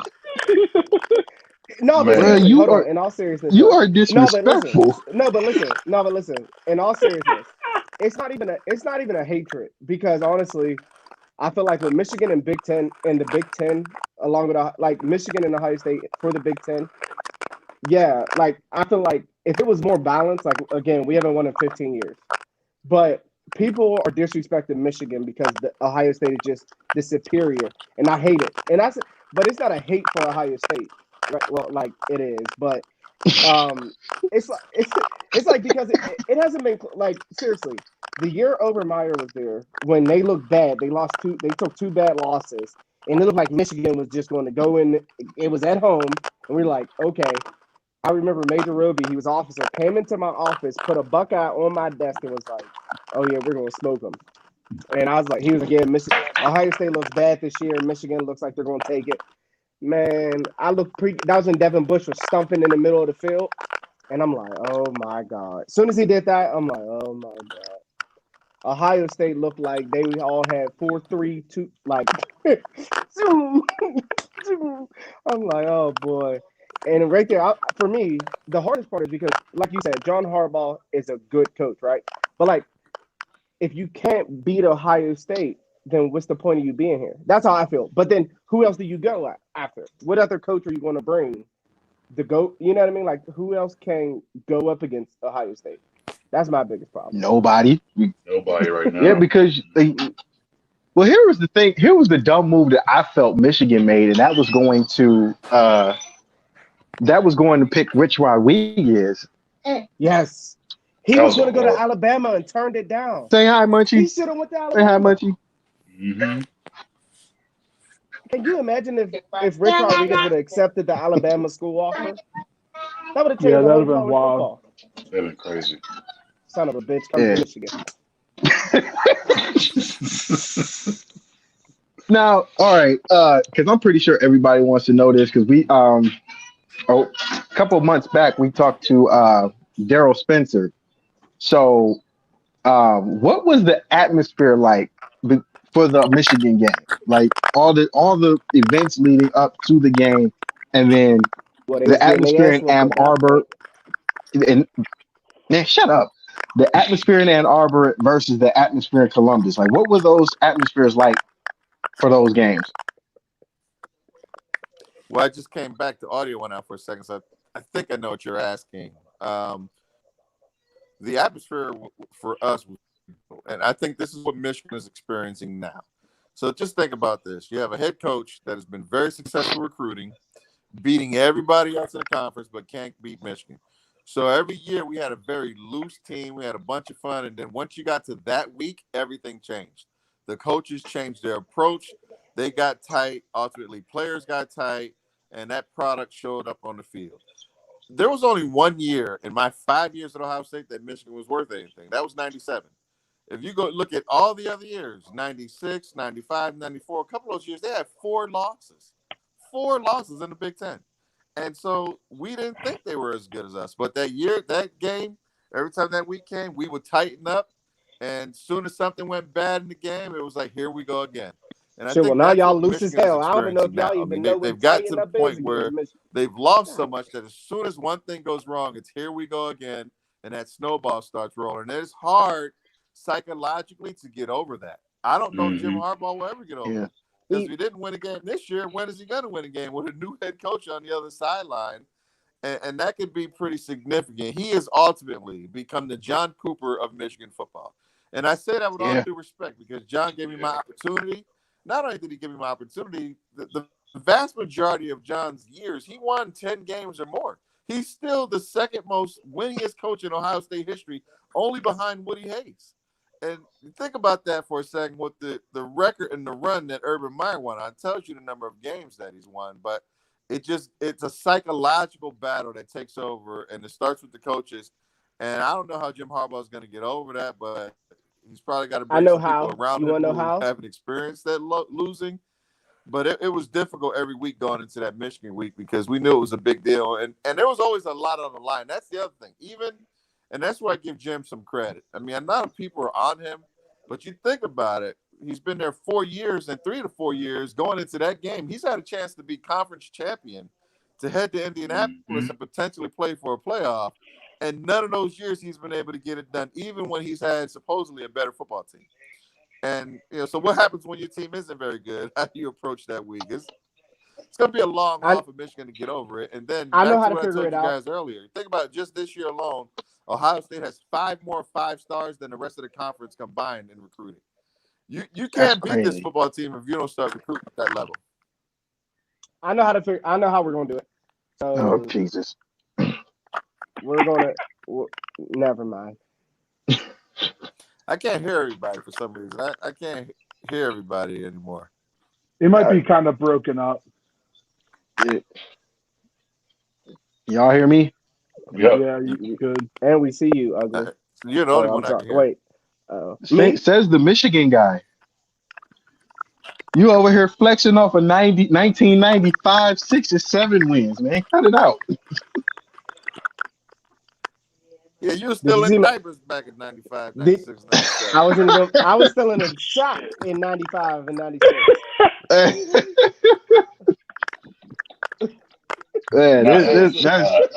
That's okay. I look fondly back at those years too. I used to have hair back then, so I get it. I know. I get what the nostalgia is like. But look back at the old days. Even still, black and white TVs. As young as I am, I was blessed enough to have a great guy to start a sports talk show with, and here we are with Loudmouth. So I'm the youngest, but I'm also the best looking, so it's okay. I can't hear. Boy, stop. Man. Yeah, we can hear you. Be glad you didn't hear the comment he just made. Boy, stop. This dude. But that Michigan juice is dangerous. You need to stop drinking that. Okay, Steve. Yo, your hairline. Woo! That boy. I'm about to call Mel A. Smith. That hairline. Hey, wait. Hold up, man. How you gonna call yourself the X Factor? What are you an X Factor of? Good looking. Yeah. This is why we can't have nice things. See, right. Well, you the X Factor, but you up here making decisions like being a Michigan fan. Ladies, for those ladies that are watching, this shows you what kind of brain your man has over here. I got a beautiful. My girlfriend sitting right there. She's right there. She's about to Notice she's smack the sitting shit out of away you from again. you. Cause she has. Oh, I can't. Hey, but There's a reason Yeah. why she's away from me. anybody else have anything else for Stanley Jackson? We'll let him roll. I'm and then I'm we good. Can you hear it, Stanley? Can you hear on. us? 50, Hey Mel, see if he can hear you. Stanley, can you hear me? Oh, Oh, he probably Nah, fixing you're his the only one I camera can. again. Mel, ask him. Oh. You're the Can only he one I give can us? hear. I can't hear anybody else. Do you have anything else? Or we gonna let you roll because we didn't have anything else. That's All our right. question. I All of our appreciate questions the have been time. asked. All right, I Stanley's gonna appreciate take off, fellas. Appreciate you, man. Anytime, man. thank you. Yep. And this guy, man. Why did you try to argue with him? Why would you try to argue with that guy? You know damn well he too close to. He know all the information about everybody. You really think he was gonna win that battle? Mm. I honestly thought him being from the Big Ten network that he would have gave the Big Ten more of a boost against the SEC. He did. Yeah. Well, I mean, Fair. He It's really very factual. didn't. He really didn't. All he did was compare the lower half of the Big Ten to the lower half of the SEC, and he was lower half of the Big Ten would actually fare better than the lower half of the No, SEC if they were to swap wouldn't. conferences. Bullshit. Dude, Rutgers. Rutgers, that's Mississippi State. That is Mississippi No, State. it's not. Rutgers is Vanderbilt. That's Vandy. Yeah. Oh yeah, you're right. Ronnie, you're right. That's Maryland's Vanderbilt. Mississippi State. Maryland's What the Mississippi hell State. are Yeah. you talking? No, Okay. Maryland's not even Mississippi State. Maryland is fucking Arkansas. Even so, they still got a better record than half the teams in that conference. No, listen. Dang. I promise you, if you send those teams, you're killing me. Here's what we're gonna talk Okay, about. let's do this. Let's do this. Let's name the top 5 from the Big Ten. Right? Ohio State, Michigan, Wisconsin, Penn State, and who's the 5th? Do you want to put Minnesota there after 1 year? Okay, I would say Wisconsin is that 15 versus Alabama, Auburn, Georgia, Florida, and then you can literally either put. I would put Missouri in there. You could put Mississippi State if they came to the Big Ten. I'm telling Would you, get they would dog walked. No, they wouldn't. Nope, not true. You know what? I would say that about Ole Miss though. Yeah. Ole Miss couldn't handle Big Ten right now. All right. Absolutely Hold up. So I just pulled it up. I pulled up the SEC 2019 standings compared to the Big Ten's 2019 standings. Okay. Let me get it. And let's look at who's in each side of the conference too, because that's a big deal too. Yeah. Right. So I'm gonna start off with the SEC. Okay. Here's the SEC standing. SEC East. Georgia went 12-2 overall. Florida was 11-2. Tennessee was 8-5. South Carolina 4-8. Kentucky went 8-5. Missouri went 6-6. Who's that? Vanderbilt went 3-9. That's in the East. Mm-hmm. In the West, LSU went 15-0. Alabama was behind that too. Auburn was 9-4. Texas A&M was 8-5. Mississippi State was 6-7. Mississippi was 4. Arkansas was 2-10. Let me just give you. All right. I'm gonna shut the argument down. Hold up. No. Hold on. We have Northwestern. We go to the Big Ten. 1-8. Purdue fucking 3-6. Nebraska fucking 3-6. Illinois 4-5, and that's in the West. That's 4 teams in the West. Now let me give you the Big Ten East. Rutgers 0-9. Maryland 1-8. Michigan State. That's a conference play. I went overall. I went overall records. That's conference play. Okay, let me go back. Rutgers went 2-10. Maryland went 3-9. Michigan State went 7-6. Indiana went 8-5. Michigan 9-4. Penn State 11-2. O State 13-1. In the West 3-9. Purdue went in the West. Nebraska went 5-7. Illinois went 6-7. Average as hell. scrubs. Scrub a dub, dub a dub a do. Bro, They don't got that's the nothing to bottom. worry about. That's the bottom half. And then Exactly. Go Iowa to the 10-3. Wait, Iowa 10-3. Minnesota 11-2. Wisconsin 10-4. That's half of the SEC right there. If you put them teams in the SEC, that would be the SEC East or West right there. No, it wouldn't, because they would be going up. You think about it. The SEC East, right? With they got who? LSU, Auburn, LSU, Auburn, Alabama, right? Right off the gate. Is Wisconsin going to compete with them? Fuck yes. No. Is Minnesota? They play defense.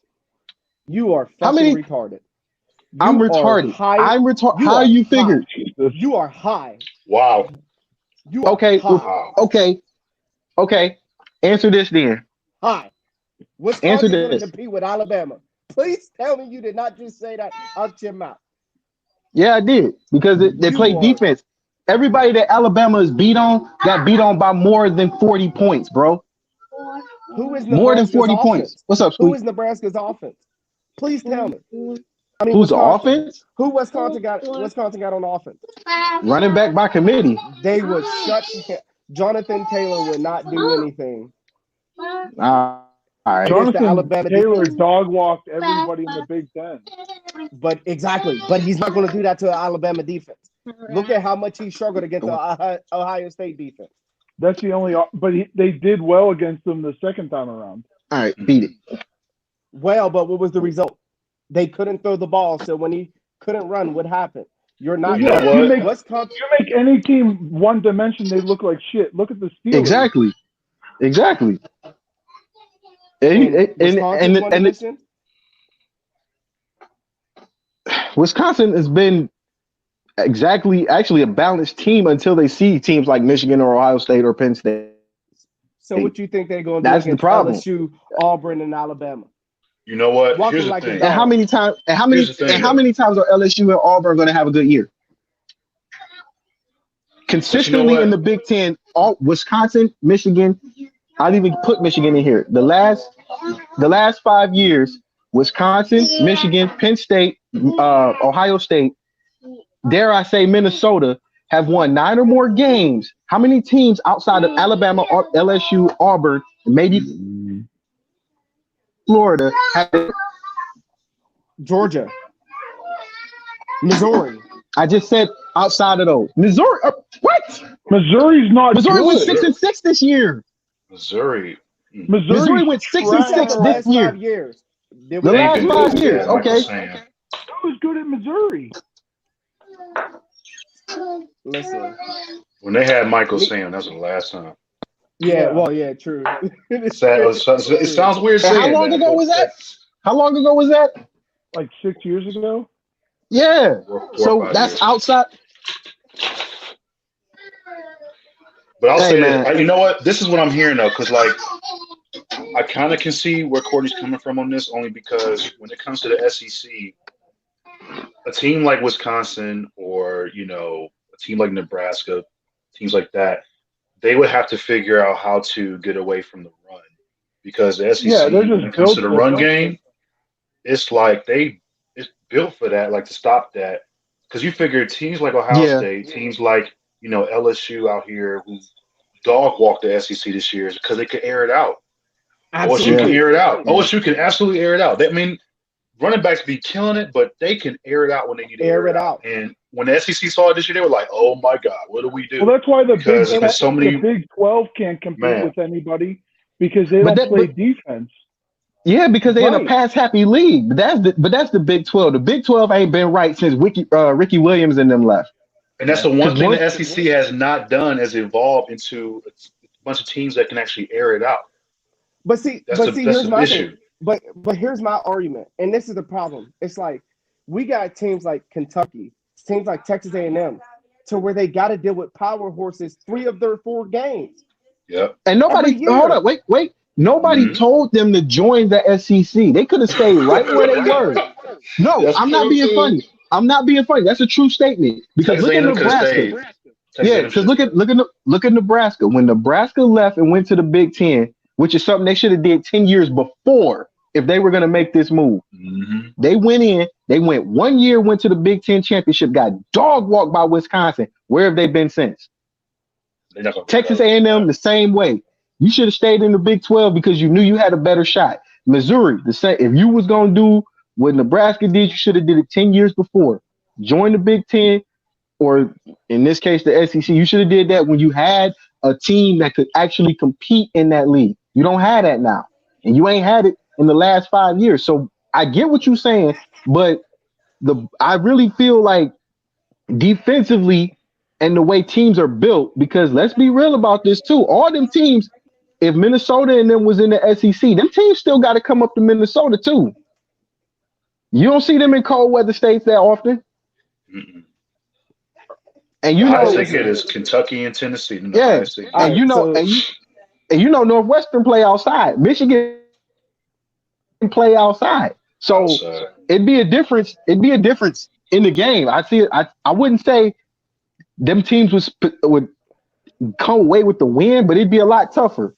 Okay, now, so here we go. Look, I'm gonna give you this. Look, so I'm gonna give you the 3 teams from the SEC West, the bottom 3, and I'm gonna give you 3 teams from the the Big Ten West. But are we going off 3. the bottom tier or top tier? No, because again, if we look at any bottoms, I mean, I'm gonna give you both. So first we're gonna start with the SEC West, the 3 bottom. So we have Arkansas, Mississippi State versus Arkansas, Mississippi State versus Northwestern, Purdue, and Nebraska. What them records say? That's gonna be my first question. So 3-9 for Northwestern, 4-8 for Purdue, 5-7 for. That's damn near the same. The only team out of the West for the SEC that had a good record was what? Mississippi State.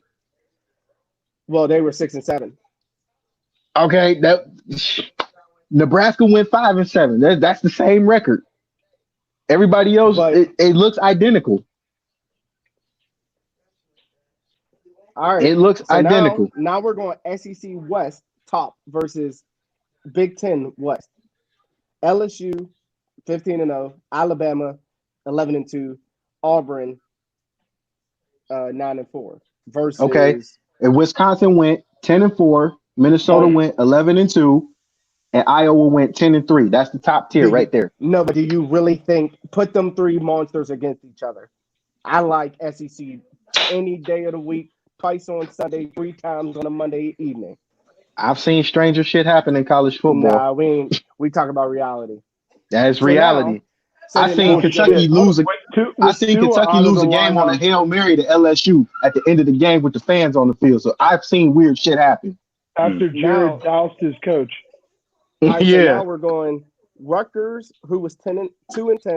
This is the Big Ten East. Rutgers, who was 2-10. Maryland, who was 3-9. Michigan State, who was 7-6. Versus Vanderbilt, who was 3-9, South Carolina, who was 4-8, and Missouri, who was 6-6. Ooh. Now see, here's where you get an argument. Because Michigan State, on that one, Michigan State gives them the edge on that one. Michigan State will beat all 3 SEC teams on that side for sure. Because the SEC, the issue I'm having right now, because with me watching all of that, I can tell you for a fact, when it comes to both sides, the SEC, the way it's stacked up on the West versus the East is so freaking lopsided. It's so lopsided to the point where if you move 2 teams from the West over to the East, it'll shake everything up. And I'll say this even as a fan of Georgia. If Georgia had to play both Alabama and LSU every single year, it wouldn't even be the same discussion. Wouldn't even be fair. Georgia has it easy right now. All you got to do is get past Florida. You just got to get past Florida every year, and you in the SEC championship every year because it's that lopsided. But then on the other end, you lose 1 game, you're done. You are done. Done. But so. It's not even a thing. But to Georgia's credit, though, they do go out and play those teams that are. They do. It's a battle every time. Oh yeah, it's defensively. It's like. Compared to Ohio State, who runs away and gets away with playing every team in Ohio, fucking Miami of Ohio. Yeah, but that's on purpose. No, exactly. That's what I'm saying. But those games are scheduled years in advance. It's not like they did that 2 weeks before the first week of the season. Michigan play outside of like real conference. We play Army. Who? Army. The fuck? You defended triple option all fucking day. Are you serious? Yo, and I'll say this because you know he has a point with that one because are you serious? Georgia still has it. That's a difficult team, but yeah, Georgia Tech. Same thing. But when have you seen? When was the last time you seen Army win the national championship though? When was the fuck the last time Army even made a real bowl game that wasn't a military bowl? So now we're going to disrespect Army? Ooh. Fucking A, Cotton. I'm not going there, but fucking military academy? Give me a fucking break. I can't even go there. I see where you're coming from, but I can't even do it. I can't. I ain't touching this one. I'm done. I ain't doing that. I'm like this. I'm done. I don't want no smoke. I'm like this. I don't want no smoke. Let me put my face in my shirt. Bring Army up to Oregon. They get dog walk. Really? Because Oregon can't figure out whether hide my face against Arizona State or not. Hey, look, I got to point this way. Oregon would lose to Army. I would put money on it. For shit. We got a much better defense. Because y'all couldn't even play. Who? Did Michigan? Fucking A. You're fucking stupid. First off, you guys went full fucking child of the fucking poor, tapping around with your blind stick against Army. You guys went full mental on that game. Jesus Christ. Who does Oregon have to worry about all year? Washington? USC, Stanford, Washington. When has USC done something? When the fuck has Stanford this past year? They were a top team. They were Who top gave a fuck about team. UFC? When the fuck do you guys play dick anywhere? I can't. The whole point of the Big Ten. This is the point. If you're going to say, when do we play dick? Exactly. For as long as the Big Ten West has been around, they've been dog walked. And now Michigan wants to pound their chest because Minnesota and Wisconsin finally figured out their fucking life. Give me a break. Indiana on the cup up too. Yeah, they're finally getting better. Yeah. They coming but again, up. they used to be a team that everybody laughed about. Yep. So you guys play Ohio State and Penn State every once in a while. That's cute. Who's your out of conference? We play them every year. Okay. Hold on. Eastern Michigan, you two play nice. Michigan, in Michigan South. I don't even know if they have a school.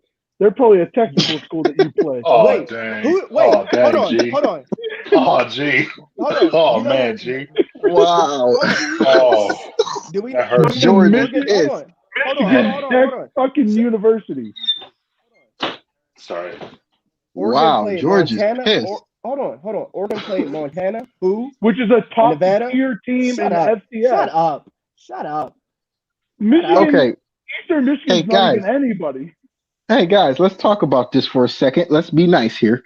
Okay, because I'm gonna be having in their mascot. Oregon, all right, look. UC Davis. Where's UC Davis at? Dang. This is Cal. Did you even tell? Southern Cal. Yes, Cal. It's Cal. Yeah, like the Berkeleys and all that. You want to talk about weak ass schedule? Yeah, exactly. All your Michigan schools, trash. Southern Utah. Eastern Michigan can't even fucking break a block wall that they set up by themselves. Southern Utah. A fucking break. Hey, look, fellas. All right, before y'all kill each other, because we all gonna be having to go soon. But this is a good topic that we go back to Notre Dame, and who cares? Yeah. No, because this is big. I know you don't care, Courtney, but this is big. The games with USC, Stanford, and Wisconsin at Lambeau Field have been scraped because Pac-12 and Big 12 went to conference play only. Now, Notre Dame being independent, they also have a contract for 6 games with the ACC.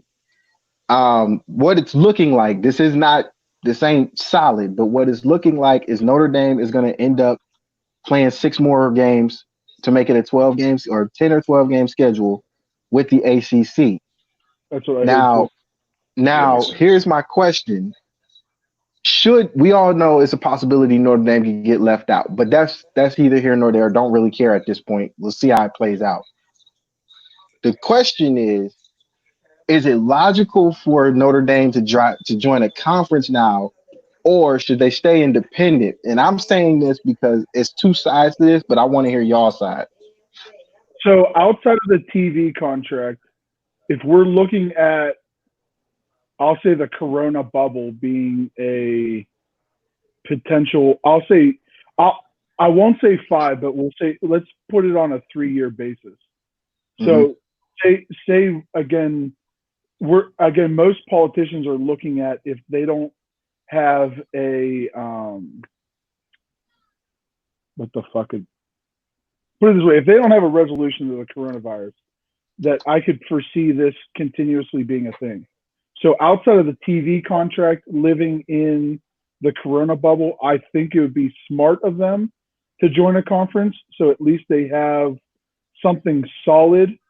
Because like you said, as of right now, that is only a projection to save their butt, because they already had like a half measure already set up.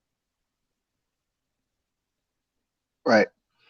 So like, Ronnie, what you say? I see them doing the smartest thing for them to do is join the ACC, because there's not really any competition. No. Well, you know what? No. This is what I'll say, because I can see where George is going with that. Only from looking at this from like a basketball perspective, and then also with some of the other teams that they have right now that are already a part of ACC play. Because you figure it's just a football team that's independent right now. I mean, everybody's pretty much in the ACC as far as their sports go. So it makes sense from that perspective, especially for basketballs. I mean, they're already hooping against ACC teams, which is cool for them on that level. But when it comes to football, like you said, with the whole Corona thing, it just kind of makes more sense to join for that reason right now, outside of those TV contracts. Now, I think what the issue, though, is with the TV contracts, though, it's like that's a hard bargain. Because you figure the ACC got their own thing. Yeah, the conference already got their own thing set up, and Notre Dame is just so gravy right now with having that contract that they do have with NBC. Like, that's just hard to give up. It's been there forever. I don't know. I don't really see it happening anytime soon, unfortunately, because of that, and them joining the rest of their programs at Notre Dame in the ACC. But yeah, I don't see that happening anytime soon. For me, so real quick, so Washington tomorrow is officially retiring the Redskins name. So it will no longer be called the Redskins. Tomorrow. Wow. They're retiring the name. So wow. What they got lined up, Courtney? It doesn't. No, I didn't read it. I just Red Wolves had been taking the lead over Red Tails. Yeah, especially in the clubhouse. Yeah. So it'll probably be something along that line. Yeah. But you know who's not going to change? The Chiefs. Yeah. But that was a bogus name anyway. That's not named after a Native American person. That's named after the mayor at the time. True. But then like having the arrowhead, I guess, and whatever. I mean, the arrowhead isn't really derogatory. It's actually a weapon. So I mean, what could you do? Yeah, because they're tripping over the Braves still. Yeah. But the Braves. But for me, whatever. Yeah. For Notre Dame, I feel like only way it's fair for them to be able to join a conference for 1 year is if they stay. Because like you said, guys have deals with contracts for teams they're going to play 10 years, 15 years down the line. Yep. So it's not fair for Notre Dame to be able to reap the benefits of joining a conference for a year, dominate, go to their championship. Like but how's that going to look? Like, how are they going to join the ACC and reap the benefits of playing those teams if they win and be considered to make a playoff? You know what I mean? Like, but so. Well, I mean, they already have the benefit if they're rated so high over an ACC team. They already get a nod anyway. So again, but they get that nod because they're grandfathered in. They got 100 years. They actually play those guys. Yeah, they got a 100-year history. They got grandfathered in so long ago. Because they can reap the benefits of playing an ACC team, taking losses and it not accounting for them. That's my only thing. It's like if they go against Clemson, Yeah, right? yeah. Right. Because they're going to do everything they can to go away from Clemson. They're not going to want them on their schedule. They wouldn't want to see Pitt. They're not going to want to see Duke. They're not going to want to see North Carolina, Shit, I'd want right? to So see all like, those teams except for Clemson. Man, North Clemson's I wouldn't Carolina want to see. though. I'm North not going to Carolina see looking North scary, Carolina. right man. now. They top Yeah, 5 right I'm now. telling y'all right Carolina now. is looking scary. They ain't playing. They Well, taking here, our Carolina, players away. They ain't Virginia playing. is another team. I'm telling you guys. they've Here's lost a here lot of weapons. and here's my biggest well, thing. People talk about the ACC being weak. I think the ACC is one of the best football conferences in the Big Five, in the Power Five, because for this reason. You look at their entire landscape, right? You got Clemson at the top, right? People see that. But you look at their bottom and their middle. The problem is they're so good. You look at the top defensive efficiency teams in the ACC. I mean, like in the entire FBS. Most of those teams are coming from the ACC. They are so sound. They're middle of the pack. They're so similar that it makes the conference look weak because they go at each other and they attack and If they're anybody else not can win. good. I loved it. I don't On think so. field, they're not good though. Like I mean, I'm last okay. saying year, Miami sucked, Yeah, they and you're did. talking. one game. It's easy to talk about one team, Duke. But no, Like but let me finish. You have one of the shittiest teams in the ACC, literally one game away from making the championship. That's a fucking joke. Yeah, That's yeah. the thing. Andy is one game away from making the SEC championship. Like if we looked at this apples to apples, like that's Okay, disgusting. okay. Yeah, you're right. But here's my thing with Notre Dame and George. I'm disagreeing with you on this because if Notre Dame were to join the conference, yes, they do have the 6 games with the ACC, but that's just for I think like this year and next year. Then they have to renew it. Yeah. Now, my thing with this is if it comes down to the point where after 200 years of football at Notre Dame, they have to join the conference. The logical thing to do would be to join the Big Ten. Here's Oh, I why. agree on that part. Absolutely. They should definitely do Here's this. here's why I'm saying this. Where are their traditional rivals? Michigan, Michigan State, Ohio State. There's 3 rivals right there. Your strength of schedule and PWI or what is it, power ranking would be Yeah. off the charts just off those 3 games that you have to play. Then you got the Absolutely. middle of the pack teams, and you still can schedule your not assuming the pandemic is over by next year or we're all safer by next year. Your strength of schedule is going to be off the charts because you still have your traditional West Coast rivals as well.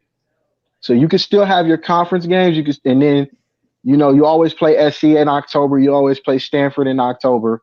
Your October schedule will be loaded. And what's the Yeah. thing that they always tell you? If you're gonna lose early. Don't lose in October and November because then you're gonna be Right. screwed. So Right. I would, for me, the if it came down to them having to join the conference, the logical thing to do would be to join the Big Ten because now you still, because I'm pretty sure NBC would have a say in this. You would still be able to keep your, bruh, you don't fuck with NBC. You would still be able to keep your TV contract independent because you're not always going to be on the road. You're going to be at home at some point. So you still be able to keep your home, at least your home contract, your home games contract. And then you still keep your traditional rivals, Michigan, Michigan State, your games with big marquee games with Ohio State, Michigan, dare I say Penn State. Um, and then you still got your October games with Stanford and SC down the line. That's your strength of schedule right there. Gets you a look for the That playoffs looks at least. way better than it does right now. Way Oh better. yeah. I Speaking of was which, just I remember I when the just don't ACC was like, I I remember just when don't like think the the big, ACC football wise, I just don't think the ACC stacks up to the Big Ten as far as who Notre Dame pairs with better. Because in the end, ESPN, ABC, NBC always looking for the big game that's on mm, Notre Dame's schedule. You got Michigan, you got Michigan State, traditional rivals. Then you'll have a game with Ohio State that could be either in Columbus or South Bend. All right, that's a no brainer. well, see, That's a also on night. top of That's a that, night game all day. and this is how I felt like when the Big Ten first had like, redid that and brought in, Nebraska and brought in Maryland and Rutgers or whatever. When they did all of that, I was hoping that it would have been like, okay, let's take out Rutgers, let's take out Maryland, put in like Notre Dame and maybe even like West Virginia. You know what I'm Mm-mm. saying? Notre Dame, West Virginia drops them around. All West just off Virginia should GP. go to the ACC. But I feel like it'll be a better fit for them versus Rutgers. I feel Who said Clemson got lucky last year? Hold it. We ain't going to let that comment slide. George, there's no Wait, way you say Clemson. Scott, what do you Scott mean Ruddick. Scott Ruddick said Clemson got Clemson lucky last year. got lucky. What you mean, like overall or against North Carolina? That's a different discussion. against North Yeah. Carolina? That's at least how I took it. Yeah, I mean that. I feel that way. and look, I can see that. I can see that. listen, man, listen. Matt Brown is not defensive a Ohio- bad coach. But Ohio Man. State didn't get lucky when it came to Maryland? Sure, he Oh, did. Hey, but nobody's- we were talking about Clemson in the I'm trash. like, nobody said Maryland was like. Nobody said Maryland was God's gift to football. They do know how to play, but let's look at reality. Barely. Maryland is a Barely. hooper school. It's Yeah. not a football school. It's a hooper So is school. North That's what Carolina. North Carolina football has more talent than North Maryland. Carolina. No. Can you name one Maryland football player? I can't. outside of Tomlin's kid. No. Okay. Can you name one? I can name one. I can name I don't one even North. know who the fuck his name is. Lawrence Taylor. Lawrence No, Taylor Tomlinson. is one. No, you're Tomlinson. talking about. I thought you were talking about current. Yeah, current Tart. I'm at period. Sean Davis. Vernon Davis. There's a lot of But Davis look at reality, and I'm not being funny when I say this. For the ACC, that's predominantly they're known for basketball. If it wasn't for Florida State and Clemson, and maybe North Carolina now, Pitt. that Are you- conference wouldn't be where it is. Don't disrespect Pitt like that. Bro, are you It listening? is not a good football. Don't school. disrespect who? Aaron Donald. Pitt. How many dudes come from Pitt? and Who? succeed? But when have Don't they dis- actually won some shit? We don't care about winning some shit. There's only a couple teams who win Yeah, some going shit. to the NFL is in You a have to- real fucking look, high man. point. Look, Courtney, let's be real about this. And I'm not trying to be funny, disrespect nobody's opinion, but this is the reality. The ACC is known for basketball. Like I said, with the exception of Florida State, Clemson now, and maybe North Miami. Carolina. Maybe I can't even put Miami in there because Miami with all the talent that Well, they have, the traditionally. coach. Yeah, traditionally. Yeah, traditionally, man. Traditionally. I'm saying traditionally. Florida Shit, State. FSU is trash. If lately. it was, yeah, but if it wasn't for Florida State putting them on the map, because Clemson had those good years, but they couldn't get over the Florida State hump. Right. Listen, I remember whenever I And now you got North Carolina making a resurgence. So if they can keep the balance, I mean, come on, man. Virginia made it to the championship and got stomped. Yep. Tell me I'm lying. Tell me I'm lying. I miss the good old. They made days it to of the conference Virginia championship and Tech, got stomped. Georgia Tech in the finals. Yeah. I swear that was like every year. It was Virginia Tech, Georgia Tech. It was Yep. the Tecmo Bowl. Sure was. Yeah. Because Virginia Tech was But- dogging, man. They sure were. But my thing is, I don't Beamer think ball was rolling. I don't think football wise, the ACC would be a good fit for Notre Dame because there's too much. The only reason I put There's not Notre enough Dame in marquee there is games. because You only they get have a Clemson and contract Florida with State for real. I mean, yeah, but if they were to join, how does that look?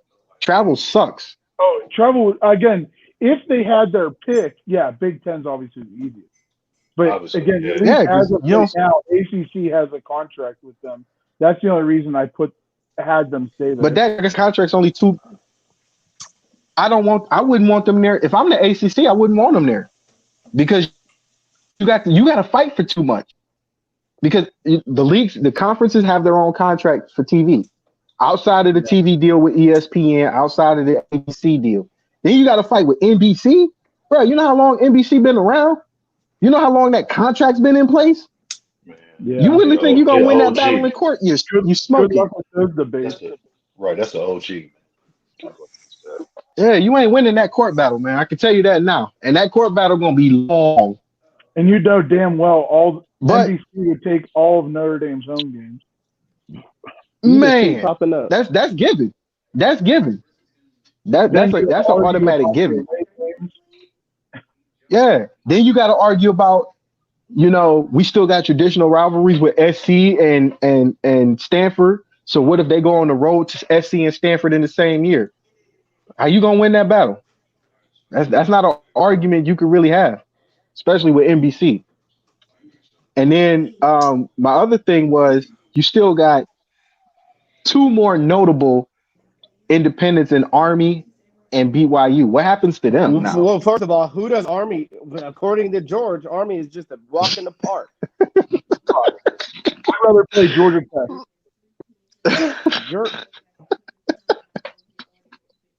Every Come single on, dude in the man. military is going to fuck you up, George. Military Academy, go sit down. You ain't say it to their face. I bet I will. Military Bet you Academy football, you can go sit down. Have fun in the military bowl. That's Hey, the look, only man. thing, Hey, the only bowl game. hey, you stop, play. man. Oh man. Hey, man, stop before we get Let- banned from internet radio. Let Oregon go against Army. Please, God, please come to the Please, West Coast please, and get please, God. dogged in Eugene. No, and get beat up. Oregon Yeah, right. don't want no smoke. Oregon Yeah, but would seriously speed though, right what by them happens while with those two because they're not in the conference? Oregon is overrated. Now you know what? I do say this though. I do say this. If out of all of the independents, and it's currently 6 in the independents right now, I honestly think that BYU should have joined the Pac-12. they should have. It Because sucks enough. they Why already not? have their rivalry there. Yeah, they can still because you still got Utah. Yep. You got Utah. You got SC. You could create a lot of good matchups with Army that. should go to the And then American. The Pac-12 sucks anyway. But I got nothing. I got nothing. The funny part about UMass should be in the American. where they were. UMass should go back to the MAC. That's what they should do. Yeah, they need to. UMass needs to go back to the MAC. New Mexico State needs to join the Sun Belt, and Yeah. Liberty is still brand new. So I think They still if get Liberty was to go anywhere, if Hey, by the Liberty way, was to go anywhere, I think the MAC would be a good fit for them too. shout out Where's to Chaplain State? Bernard. He went to Liberty. He got his he got ordained from Liberty College. Shout out to Liberty University. Shout out to Chaplain Bernard, holding it down for the United States Marine Corps, holding it down for the military. But the military sucks. The military bowl, whatever, it's not important. Again, military academies. Go over there. Oh So my god, disrespectful. That is literally that drone so strike. disrespectful. That drone strike coming real soon. Tonight. We're gonna get a letter from the FCC fucking with George. And we ain't even on nobody's station. We just gonna get one. We're gonna get a tweet from Trump. I can't Right, believe talking this about- guy's talking about our military. Facebook man. ban me. They just might. You know how sensitive Facebook is now. Man, super sensitive. But if I ain't got nothing else, guys. This has been a great show. Really I'm gonna go relax with the family. This was awesome. But Courtney, you ain't have to try to fight just like that, man. That was just. We I knew mean, I it know was you going a Marine and everything. It was gonna happen. Oh yeah, man. we knew it, but it's just the way he bursted out with it. It was like, damn, man, you just gonna jump down the man's throat like that? That's what the Marine Corps does. We fight first, ask questions later. We don't give a damn about nothing. Which is why if you notice, which is why the Marines don't have a football team. These crazy motherfuckers be fighting every fucking game. That's not true. The reason why the Marine Corps doesn't have a team is because we are a department of the Navy. So most Marines who play on the Navy team go to the Naval Academy, where at the Naval Academy, they decide to either join the Navy or join the Marine Corps. Don't speak on what you don't know. That's true. That's where they probably got Actually, the name y'all the from. few and the proud, so y'all wouldn't have a whole team. I mean, the term Y'all the few and the Marine proud in wouldn't have a whole general. team because You'll it's only be be like Water. 5 of y'all. Hey, listen, you'll be surprised. A lot of Navy football team are Marines. Like I served Captain French. He played I believe linebacker. that. class of 2012. I can Captain believe Grissom that. was class. I can believe it. Who else played Yeah. for him? I served with a lot of Navy guys. The silent drill platoon. Funny story. The silent drill platoon commander right now at Marine Barracks, Washington, Captain Campbell, played offensive line for the Naval Academy and graduated from there. Captain Graham was another one. That's Captain what's up. Geiger. That's what's up. Yeah. What? Somebody put in the comments you can't put a helmet on a jar. Jar heads. Oh, Y'all just getting disrespectful. We can stop this talking is about about it to, because I'm this is about about to to. go That wasn't soft. that wasn't us, y'all bro. lucky we That ain't- wasn't us. That That wasn't was a us. person. That was a listener. That's a Ooh, personal it's about to go attack, man. south. Yeah, that's somebody watching. That ain't us. Yeah, it's You going can't put a south. helmet on a jar. You know can't what? put a- Let's just cut the show before we get in Yeah. trouble. How about that? Yeah. On that note. Before I go, hey, Yeah. I'm gonna take it back to fuck everybody live video. Man. Hey, please don't. See, Please what's don't. gonna happen Because is then we really we're gonna end the show, and then Courtney gonna go in the comments and be going nuts. fuck everybody, fuck you, fuck this show, and fuck And I'm gonna be like this. fuck jars. I'm gonna be watching it like Michael Jackson popcorn. Exactly. I'm just Exactly. like, I'm gonna have okay. my I'm gonna be like Michael Jackson in Thriller when he had the popcorn. Just like okay, all right. No, hold on, I wait, s- no, wait, no. hold This is on, exactly hold what he on. gonna do. This is exactly what he gonna do. We gonna end the show. He gonna go in the group and just go on a live tirade. And who the fuck Wait. said that? Who the fuck Wait. you think you Hold is? on. Fuck Hold you. Start tagging people in the group. Fuck No, your so hopes. listen, Fuck your wait. dreams. So here, true story. Oh, So remember my live fiasco, right, where I snapped out. Oh, Jesus You Christ. snapped out, bro. That was a Mike Tyson moment. No, but listen, I actually called the lady. We had a 45-minute conversation, and I did apologize to her family, to her. I didn't apologize to the coach because fuck that dude. I still stand by that. but I did. The apology don't mean nothing then. Yes, it does. 'Cause I man. Bruh. Oh man. The apology, bruh, the apology don't apology mean was nothing now. Oh, Jesus It probably was. That was great. It probably was, but it don't mean nothing if you still gonna say fuck the dude. No, just him. fucking I apologize to dude. her because I didn't have to do that to her. We're good friends now. Like we're gonna have a barbecue. No, yeah, we're gonna have a barbecue because white people do barbecue. Watch out. What? Right? Yeah, I might get coached. Coach 2.0. Courtney's a coach now. Jesus. It comes full circle. Right, but that's the Man. funny part. So like I did call her, I had a good conversation, and we have moved on from that. I still stand by what I said about the coach. Hopefully. Not the kids, not anybody else, but the coach can eat buckshot. Jesus. Wow. Dang. That's Dang. graphic, Whoa. man. Mm. You need a hug, man. You know who he sound like? You know who he sound like? He sound like Major Payne when he first got out the army. Yes. It's been 2 months and I already got the itch. Problem Right. is I ain't got nothing to scratch. Oh man. Oh my God. Hey, I can tell you right now. If we ever make it live, like really big, not even really big, but if we hit somebody radio station, the reason we gonna get fired is because of Courtney. Because somebody gonna say the wrong thing to him, either about because somebody gonna say the wrong thing to you, whether it be about the military, Michigan, or a dead statement, and you gonna flip the fuck out on live. First of all, on live air. So you and get us all kicked off. Nah, because you realize I just served in the military and I was under President Trump for 3 years. So I'm pretty sure I'm okay with holding my temper and watching what I say for a long period of time. And was you okay with holding your temper when you made that live feed? Yeah, you were in the military at that point. But that wasn't towards any military, so I did nothing wrong. It's okay because it wasn't directed. That was the civilian coming out. That's what that was. Yeah, right. I was home in Pittsburgh. For all they cared, I was a civilian. Wow. I didn't do anything to disrespect the Marine Corps. Well, I didn't rape anybody. I didn't get drunk and kill anybody. I didn't hurt myself. So yeah, but that's how the Marine Corps. But fuck everybody is.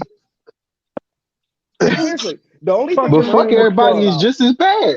nah. The only thing the Marine Corps cares about on a weekend libo is to make sure you don't rape anybody, you don't get a drunk, you don't get arrested, you don't go to jail. Other than that, like if you beat somebody up, just don't get arrested. If you say fuck everybody, just don't go to jail.